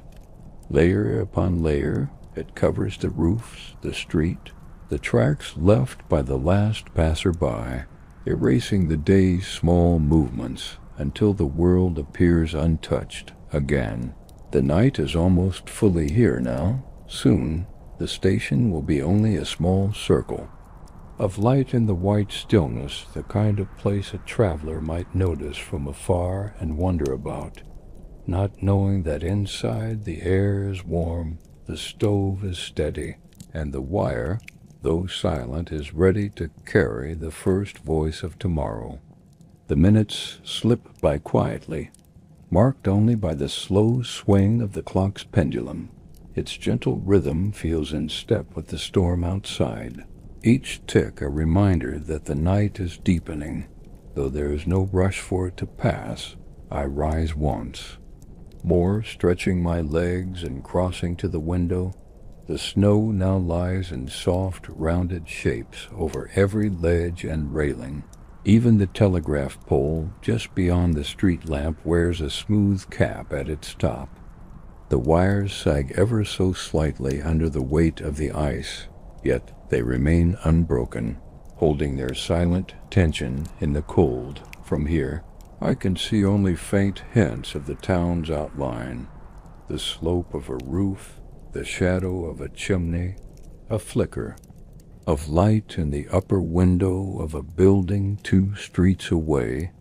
It is the kind of sight that feels both near and impossibly far, as if distance itself thickens in winter air. Returning to the desk, I pull the logbook closer and turn a page. The paper carries the faint scent of old ink and dry fibers, I note. The last exchanges of the day, my handwriting slow and even. Each line a small record of voices and places, tiny fragments of the day's larger pattern. The stove shifts again, settling into its lower burn for the night, its glow no longer reaching as far as before, but still enough to keep the chill at bay. I adjust the damper slightly, listening to the faint hiss of air before it evens out into silence once more. Outside, the wind changes direction. It moves against the window now, carrying with it a faint, grainy hiss as the snow sweeps across the glass. The sound is soft, almost hypnotic, a curtain being drawn slowly over the last edges of the day. The room feels entirely enclosed now, a small, steady world suspended in the larger quiet. The wire rests, the lamps hold their warm pools of light, and the snow keeps falling, filling every space it touches with stillness, until the whole town is sealed within the calm of the night. I glance once more at the clock, its hands now well past the hour when most of the town is asleep. The streets outside are empty, save for the occasional shift of shadow as the wind stirs the snow along the ground. Even those who live closest to the station have shuttered their windows, their lamps extinguished, leaving the glow of my own light as one of the few still burning in this part of town. I pour the last of the cooled tea into the small tin basin near the stove. The liquid darkens the wood beneath before sinking away. The cup makes a muted sound as I set it down, a sound that feels louder in the absence of any other movement. The wire remains still, a quiet thread running out into the frozen dark, linking this little room to far-off places I cannot see. Somewhere those wires might be crossing snowfields, climbing over ridges, passing through towns where other lamps are still burning, each one with its own keeper listening for the faint click of a message. I take a slow walk around the room, my boots soft against the worn boards. The air shifts slightly with my movement, carrying the faint smell of pine from the log I placed earlier. It mixes with the older, deeper scent of iron and paper that has long settled into the walls. When I return to the desk, I rest my hands on the smooth wood surface, feeling the faint impressions left by years of writing and work. It is a comfort to know that tomorrow the same patterns will return. The wire will wake, the lamps will burn, and the snow, whether falling or melting, will mark the passing of the season in its own quiet way. Tonight, though, the station holds steady, wrapped in its small circle of warmth and light, while beyond the window the world lies under a patient, unbroken white and the only sound is the steady breath of the stove, keeping watch until the first faint light of morning finds its way back to the room. The lamplight has taken on that deeper hue it always gains in the late hours, a soft amber that seems to settle into the grain of the desk and the folds of my coat. Its warmth is different from the stove's heat, less about comfort, more about presence, a quiet assurance that the night is still being kept. I check the inkwell one last time, making sure the lid is secure. The pen rests beside it, its nib faintly stained from the day's last message. The logbook is closed now, the pencil tucked neatly into its binding. It feels good to leave them ready for the morning. Everything in its place, waiting for the first task of the next day. Outside, the snow has softened even the wind. The gusts no longer rattle the edges of the glass. Instead, they carry the faint, steady hush of snow shifting against snow, a sound so constant it feels like part of the air itself. I draw the chair slightly closer to the stove, letting the last of its warmth reach my legs while I sit and listen. The iron creaks gently as it cools, its glow now only a dim heart of red within. The black, but it is enough to remind me that the fire has done its work. In the distance, a train's whistle carries faintly through the night. So far away, it is more suggestion than sound. It calls once, then fades into the silence again, leaving only the slow, unbroken rhythm of the falling snow. The station feels suspended here, a small island of light and warmth in the wide winter.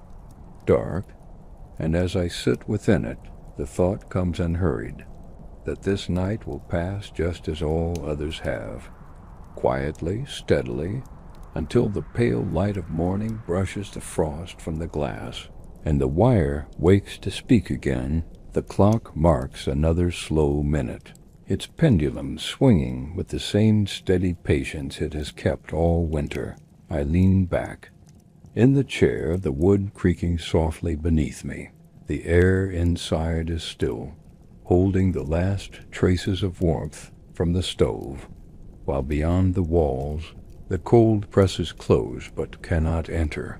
Through the window, the street lamp's halo glows faintly in the snow-filled air. The flakes drifting through it seem slower now, as if the night itself has grown heavier. Even their landing on the ground is silent, each one disappearing into the smooth, unbroken blanket already there. I rest my hand lightly on the telegraph key, not to send a message but out of habit. Its cool surface is a reminder of the connection it holds, a line running out into the dark, waiting, always ready for the first call. Even at this hour, somewhere in the distance, a shutter closes against the wind, the sound faint but clear, carried through the stillness. I picture the person behind it, perhaps adding a final log to their own stove, or drawing the curtains before turning in, small rituals that mirror my own. The lamp's flame shifts slightly, its light bending across the desk. The shadows move with it, slow and soft, falling back into place as the glass settles again. I breathe.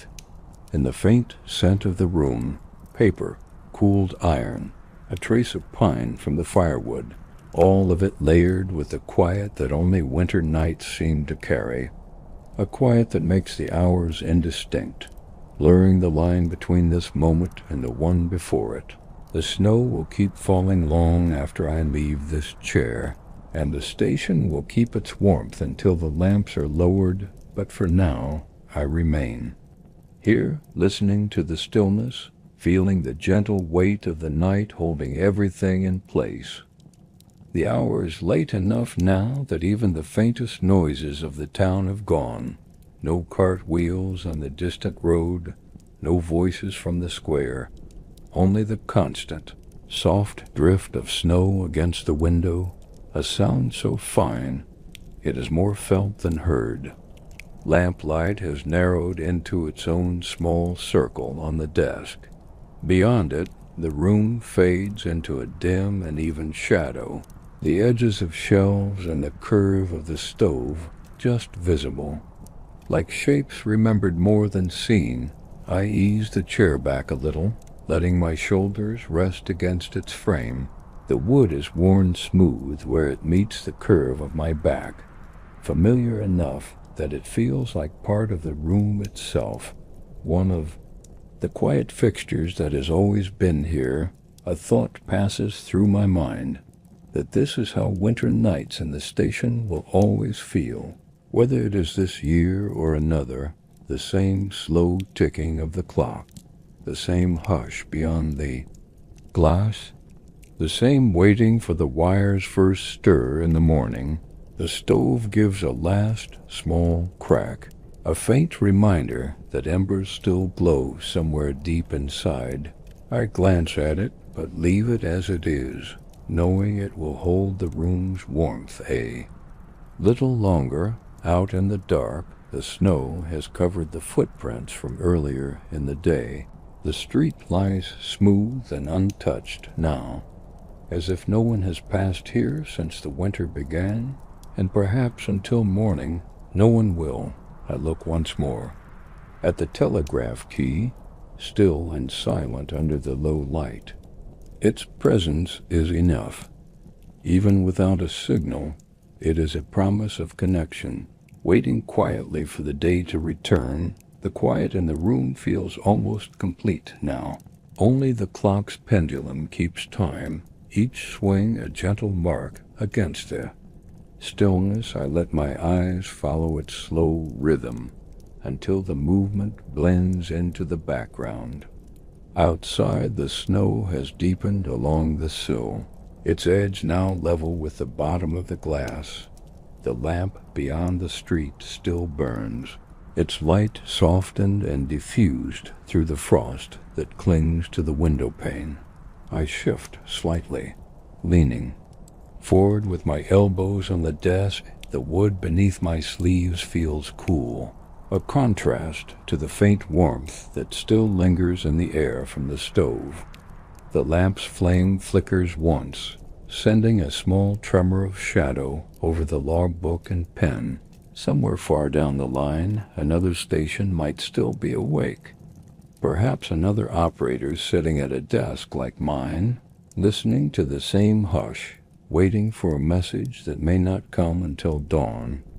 It is a strange comfort, knowing that across these quiet miles, others keep watch in their own circles of light, separate, but connected by the same thin wire running through the winter dark. I let my gaze rest on the black space beyond the window, the snow still falling in the lamplight, the world beyond it hidden under the soft weight of the night. And here in the station, all remains steady, a warm lamp, a silent key, and the unbroken calm of the long winter hours. The air in the room has cooled slightly, not cold enough to bring discomfort, but enough to remind me that the night is moving forward, drawing us all a little closer to the quiet stillness before dawn. I adjust the lamp's wick just enough to steady its flame.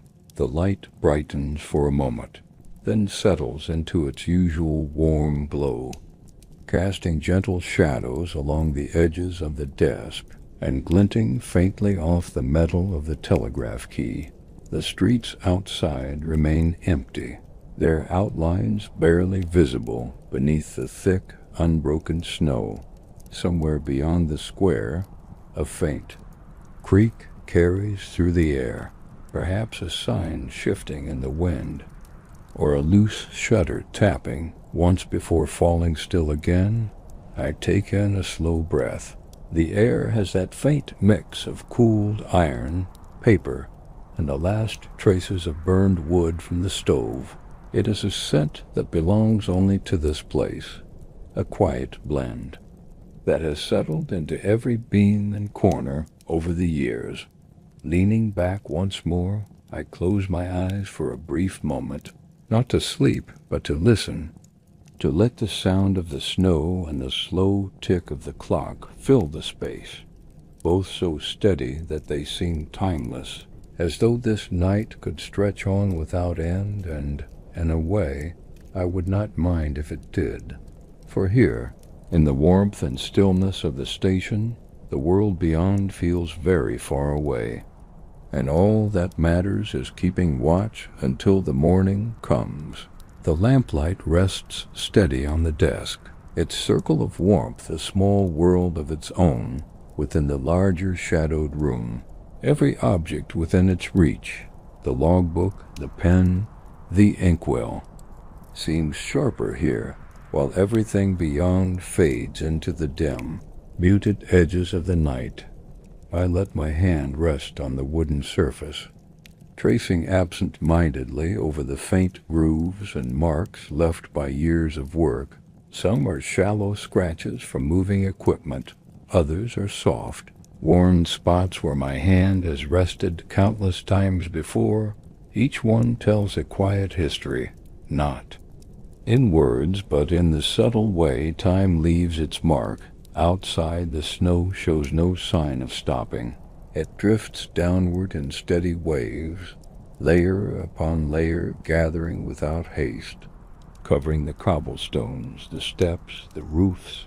Even the faintest breeze can be seen in the way the flakes tilt and shift, changing their course for a moment before resuming their patient descent. I picture the rest of the town under this blanket. Shops dark and locked, curtains drawn in the windows of the small houses lining the square, chimneys sending up thin trails of smoke earlier in the evening, now dark as their fires settle into embers, each home holding its own quiet within, much like this station, though mine is kept company by the wire, that thin, unbroken link, to places far beyond the reach of tonight's snow. I imagine the wire stretching out into the winter night, crossing through open fields, glazed white under moonlight, running alongside the frozen river, climbing over the low hills before disappearing toward the coast, where another small room like this one waits with its own watchman, hands ready over the key, listening for the same faint spark of life in the line. The clock marks another quarter. Its chime is soft, almost shy, falling into the stillness without disturbing it, only adding another layer to the soundscape of the night.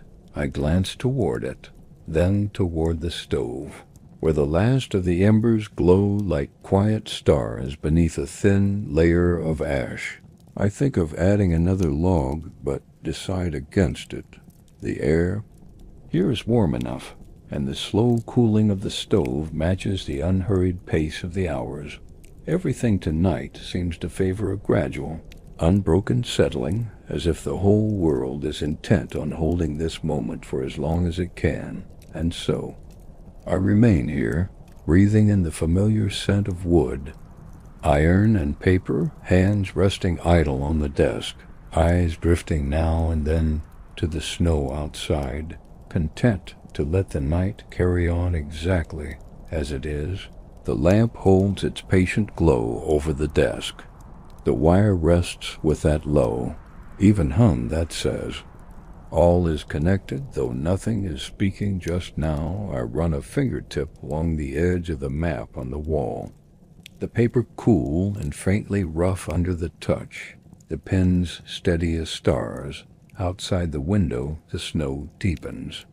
The street lamp's pale circle becomes a small island of gold in a white sea. The station feels like a cabin in a storm, not besieged, simply enclosed, wrapped in a hush that asks for careful movements and soft hands. I open the top envelope from the courier's bundle. The paper crackles gently. Ink in an unfamiliar hand notes a request for timing on a coal delivery and a short list of destinations along the northern belt.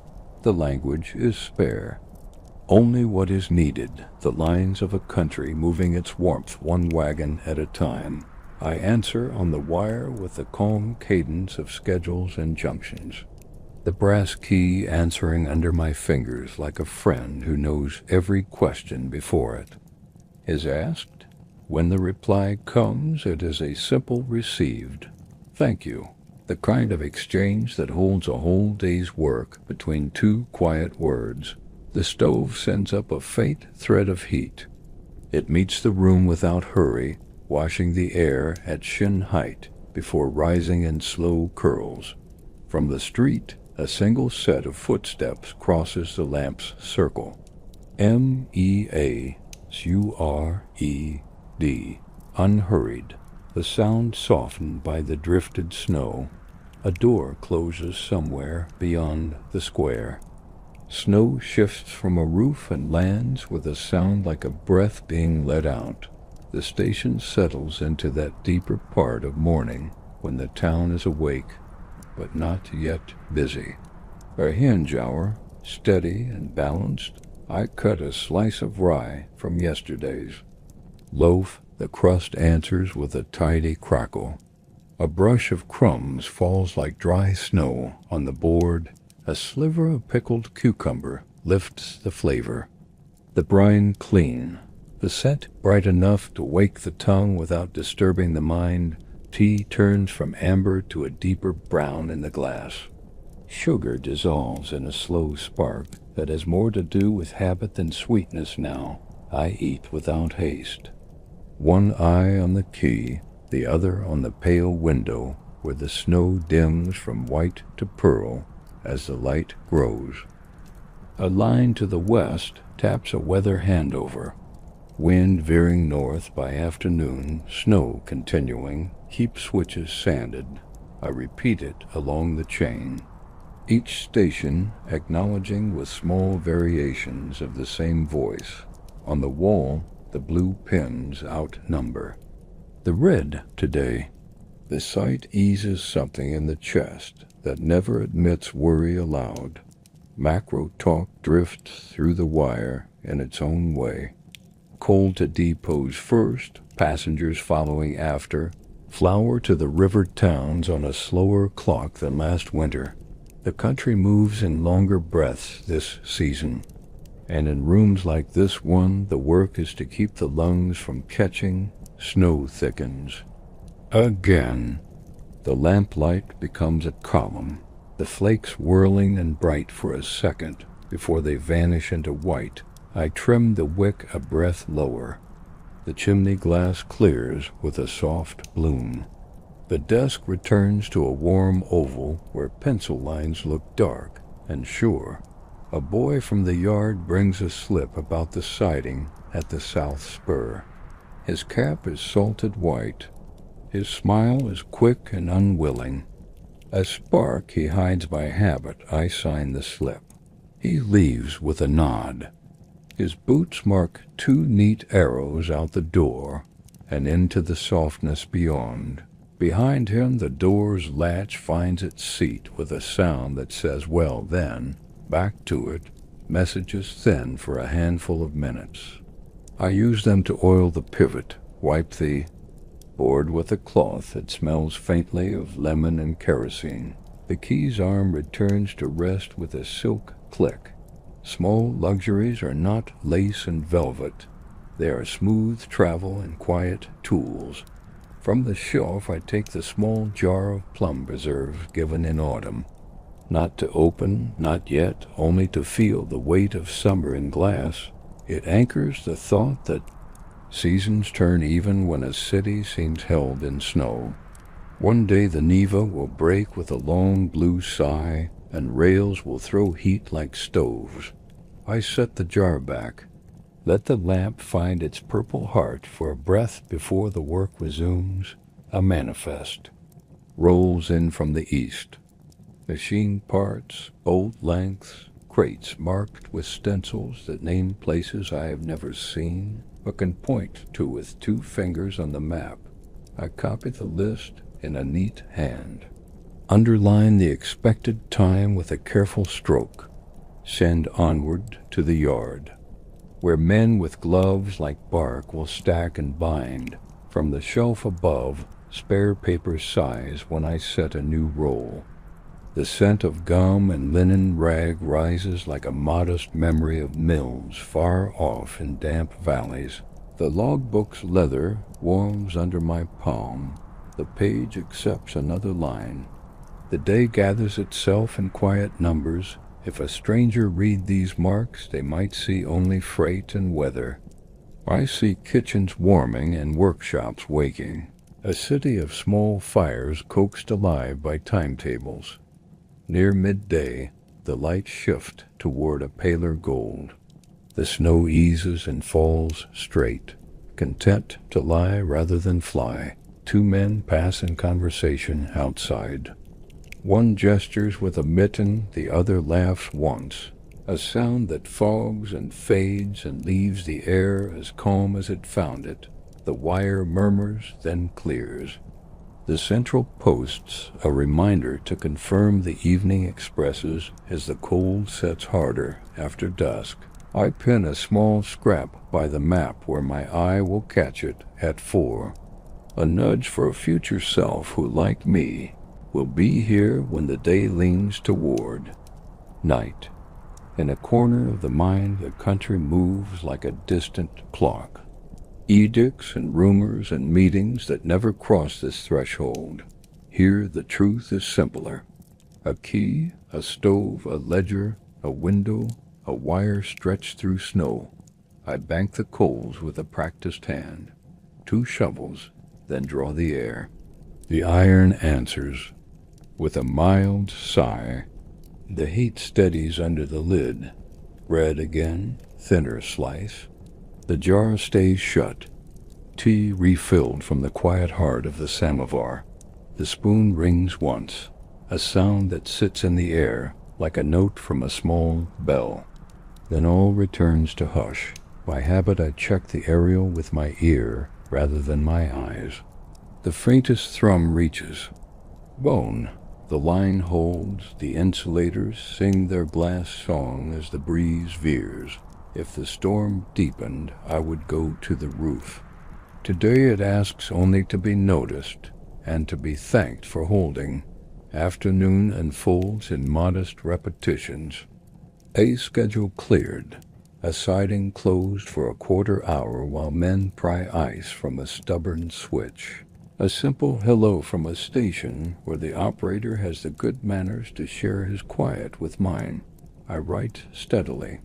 Lift the lamp shade with one finger when the hand's shadow crosses the line. Return the shade to its seat with the same care. A cart rolls past with sacks of something dense.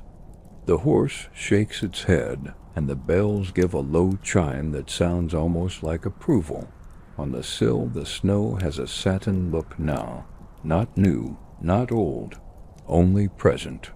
A clean white breath that stays. Inside the station, the world is measured in inches and seconds. Outside, it is yards and hours. On the map, it is miles and days. All of them true, all of them peaceable today. Toward evening, I light the window lamp. Its glow speaks to the street in the language of safety. The second wick finds its small sun. The chimney halos once. The glass clears and holds. The desk lamp I lower a touch. The room takes on the color of honey and iron, a warm dusk that flatters every edge. A message from the coast confirms harbor pilots at their posts. Ice floes moving but not menacing. Small craft advised to wait, larger to proceed in daylight. I send acknowledgments inland to 2 towns that keep an eye on that shore, though they never see it. Distance is a polite fiction in the wire's company. Supper stands in a tin, humble and kind. Cabbage and barley, a slip of dill that gives the air a green note. Bread softens at the rim. I eat in small mouthfuls between signals. The key never has to wait long for my hand. Across the city, lamps flower in windows. I see only the nearest two through the snow. I imagine the rest as one imagines a constellation from 3 points of light. A train calls from far off, one long tone pulled, thin by cold. It joins the room without crossing the threshold. A courteous guest, all echo and no weight. Macro news exists, yes. But here the night's truth is this bowl, this ledger, this list of carriages and tons that will be slept over by men with boots at their beds. Dark settles fully. The lamps do their old work gladly. Shadows lie in clean shapes that do not hide. Anything worth worrying over, the wire eases toward its slow hours. The kind of pace that lets breath follow breath, I sharpen the pencil to a modest point. The shavings fall like curled straw into the cup. Their scent is a summer whisper in. A winter room, the logbook's page fills its bottom lines. I turn the leaf with the side of a finger so the corner does not dog ear. There is an art to leaving paper untroubled. Outside, snow resumes with a finer grain. It moves like flour sifted by a patient hand. A last courier passes with a salute. Of bells, I wave though he cannot see me. Habit is its own comfort. I check the early night expresses along the main line. On time, a short delay beyond the marsh bend, cleared with a shovel, and 2 men who know where to pry. At the roofline, the eave gives a soft shake. A drift relents and slides to the street, landing like a pillow thrown to a bed.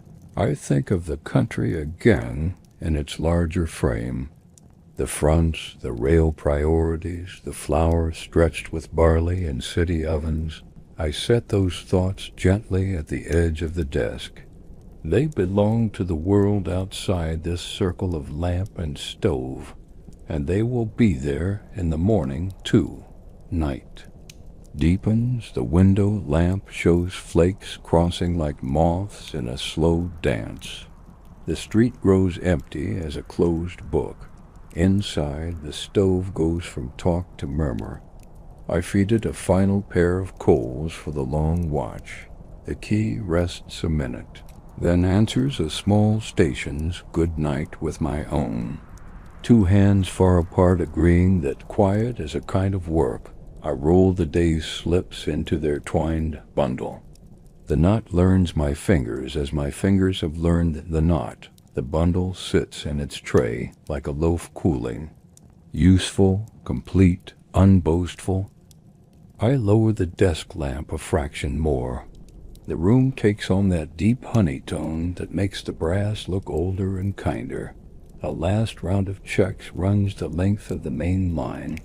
West clear, north light drifts, south yard men on the switch with sand and crowbar. East reports a modest delay and a warm stove in the shanty while they wait. I send acknowledgments in a slow, even hand. The key answers with that soft return I like, a felt click that settles the breath, the bundle of slips. For morning sits tied and ready. The twine holds with a neat cross, like a small promise made and kept. Outside, the snow thins to a whisper. Flakes move straight down in a calm that feels agreed upon. Somewhere, a gate chain gives a single tap. Then the street returns to the sound of nothing being asked of it.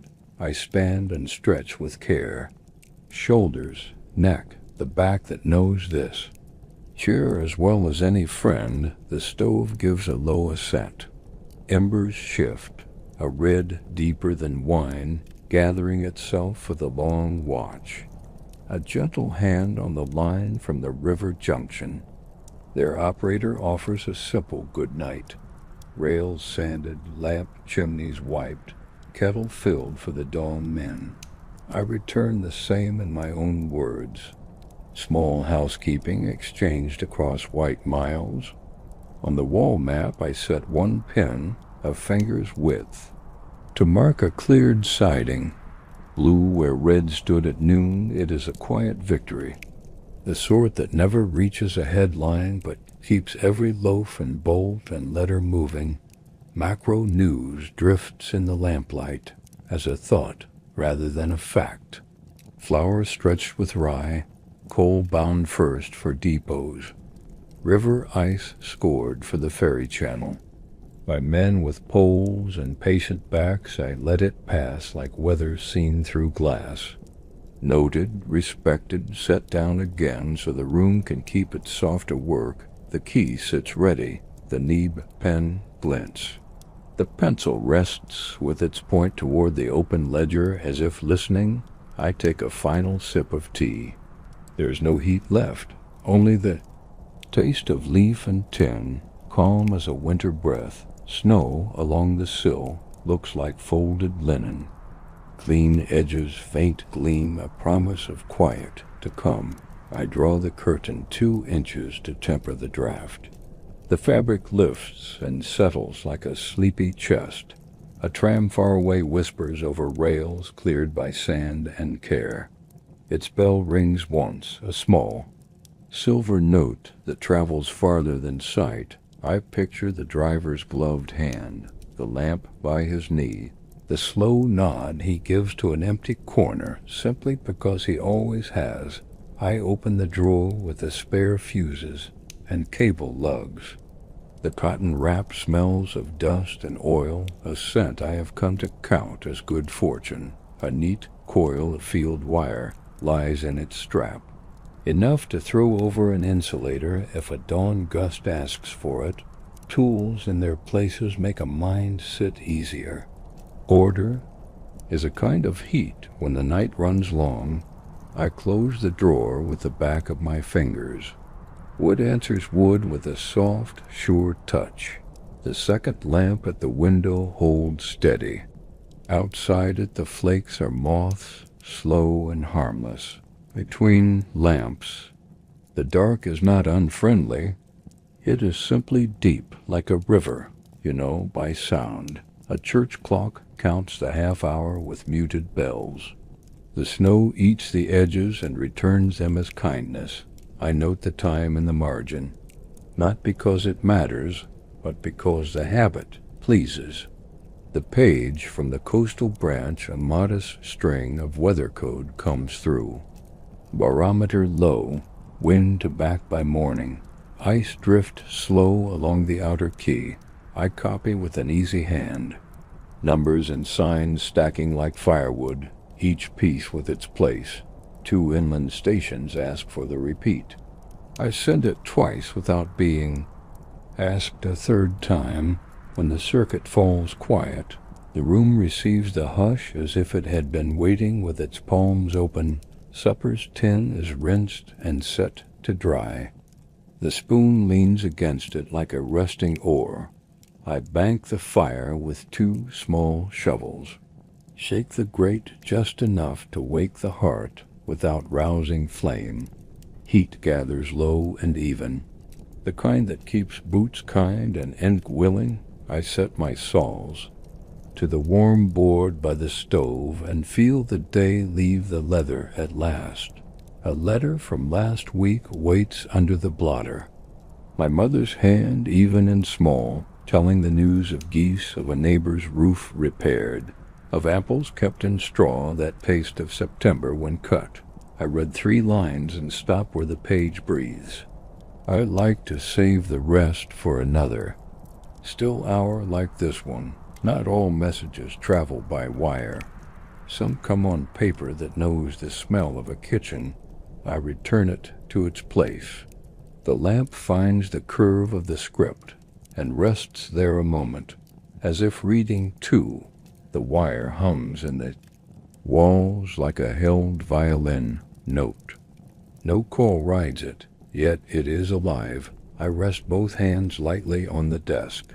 Feel the grain, feel the tiny rise, where the quill once nicked the wood years ago. Tools remember the hands that use them. Rooms remember the men who keep them. Somewhere, a station like mine shines in a window smaller than a hand. The thought goes out and comes back warm. If the aerial ices before dawn, I will go up with a wrapped cloth and a steady step. If it does not, I will go up anyway just to look. Snow knows when it is being watched. Wires seem to agree and reward attention with quiet behavior. The roof ladder will be cold as iron wants to be. My grip will be sure because the ladder expects it. I smile at the predictability of such bargains. Winter and work, each clear about its terms. The bundle for morning dispatch sits under a clean cup to keep it flat. A small trick learned the night. A draft made the top page curl and lose its good manners. Beside it the jar of plum waits for a day with more light and more bread. Sweetness has its own schedule when coal goes first. I cut another thin piece of rye. The knife speaks a dry whisper as it passes through the crust. Salt, a hint of cucumber, kept from noon. Enough to tell the mouth it is welcome here. Another greeting from upriver arrives like a knock on a familiar door. Their watch is ending, the sky there lighter by a finger's width. I send back a wish for warm hands and an easy dawn. They answer with a single clean stroke that somehow sounds like a nod. I mark the ledger with a shy semicolon where the line between night and morning usually hides. The mark pleases me for reasons I never chase. The clock answers by doing its work. The world is full of good examples if one keeps the hours in their right order. The town outside has folded itself small. Even the pigeons that haunt the eaves have tucked slate wings under white silence. A gust rounds the corner and tries the door. The latch holds and the draft becomes only a ribbon of cold that dissolves before it reaches my knees. I straighten the stack of blanks, count the spare pencils without needing to, touch the lamp's brass with the back of my knuckles to judge its warmth. Everything answers as expected. Expectation is a lullaby sung to tools in rooms the snow has softened to a fine dust. Each flake turns in its own time before settling on the sill. The lamplight catches a few that drift close enough to the glass. They melt into small beads and vanish without sound. I rest the nib in its groove, the pen content to wait. Ink sits deep in the well, black and still.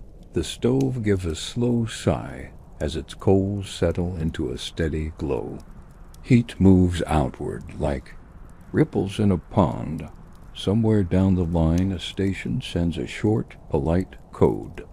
A train through the far branch is moving on time. I answer with a measured reply. The key speaks in soft clicks, each one fading quickly into the quiet air. These exchanges are not urgent. They are the small handshakes that keep the rails honest through the night. I note the message in the ledger, the pencil's point leaving a smooth, even line across the page. Beyond the town, the fields will be white from fence to hedge. The river will lie under a hard, still crust. Only the wind along its edges will move, shaping little curls of powder that travel a few feet before falling again. I imagine the sound there. Nothing but the faint groan of ice and the breath of air through dry reeds. It is the kind of quiet you can walk through without leaving a mark in your mind. The hour hand leans toward 4. The minutes take their slow, careful steps. Some would say this is the coldest part of the night. But here the stove keeps its promises, the wire holds its steady tone. Not loud, but present, as if it too is staying awake for the sake of the morning. I take a slow drink of water.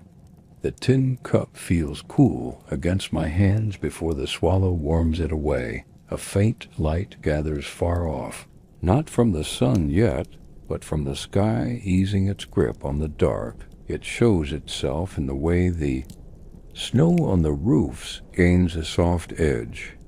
No longer sharp in the lamplight alone, the first tram will be ours yet. But the thought of its bell traveling down the quiet street is a kind of promise.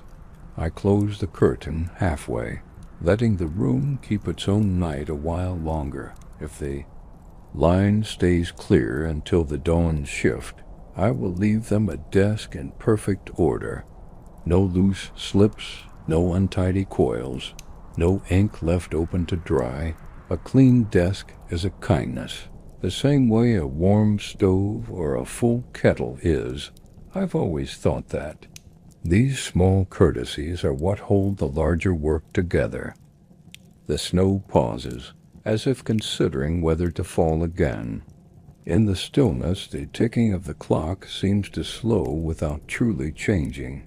My eyes trace the familiar path from map to ledger to window, the slow loop I have walked countless times, and each time it feels as though the night offers it fresh, as if it knows it is part of the keeping. I lean back, hands folded in my lap, letting the hum of the wire and the low breath of the stove take the weight of the room. It is not yet morning, but the shape of it is there, patient, waiting, and close enough to taste in the air. For now, I will let the minutes drift unmeasured. The world outside can stay wrapped in its snow, and this room can keep its light until the day asks for it. The stove's glow has settled into a quiet red, steady, low, and sure. On the desk, the final notes for the morning shift sit beneath the weight of the inkwell. Each word neat, each figure in its place. I run a hand over the smooth grain of the wood. Warm where the lamp reaches, cool where the shadow rests. The hum of the wire has not changed. It feels content to wait for the first call of the day. Beyond the window, the darkness thins. Roofs and chimneys emerge from the soft blue haze of pre-dawn. Snow on the street glimmers faintly. Unbroken, untouched, it lies like folded cloth, waiting for the first step. Somewhere in the distance, a single dog gives a brief bark, then quiets again. The sound fades into the same gentle hush that has held the town all night. I tidy the pencils, cap the ink, and place the logbook at the center of the desk. Everything aligned so the next pair of hands will know this was a good watch. The key rests still, yet it carries the memory of each message. Small voices traveling across winter miles. I set the chair back under the desk. The legs make no sound against the worn floorboards. Light now seeps along the horizon. The faintest gold edges the line between sky and earth. Soon the shift will change. Boots will sound on the steps, and the stove will be fed again. I take one last look at the room, the lamps, the map, the coiled wire and its strap, all in their places. This has been a quiet night, the kind that leaves a mark not in what happened, but in what was kept whole. And as I step to the window for a final glance, the snow resumes. Slow, drifting, endless, I let it be the last thing I see before turning away. The day will come on its own. For now, the night has given me all it meant to, and I leave the room warm, ordered, and ready for the light to take over. The latch on the door lifts with a soft click. Cool air brushes in from the hall. I step through, pulling it gently closed. Behind me, the sound is quiet, final. The corridor smells faintly of old wood and coal dust. It feels older than the station room itself. My boots make a muted thud on the worn boards, each step carrying me toward the outer door. Outside, the first light of morning has begun to touch the snow. It glows pale gold where the rooftops catch it. silver blue in the deeper drifts. The air is crisp and still, as though the whole town is holding its breath for the day to begin. Somewhere far off, a faint whistle sounds along the rail, a reminder that the line never truly sleeps. I draw my coat tighter, letting the cold wake my senses just enough to meet the morning. Behind me, the station keeps its own steady warmth. The lamp will burn a little longer for the next watch, the wire will hum with the day's business soon enough, and the snow will keep falling in its own slow time. I turn toward the road that will take me home. The street is empty save for my own trail of steps breaking the untouched white. The light grows with each moment, and the quiet I have carried through the night comes with me into the day.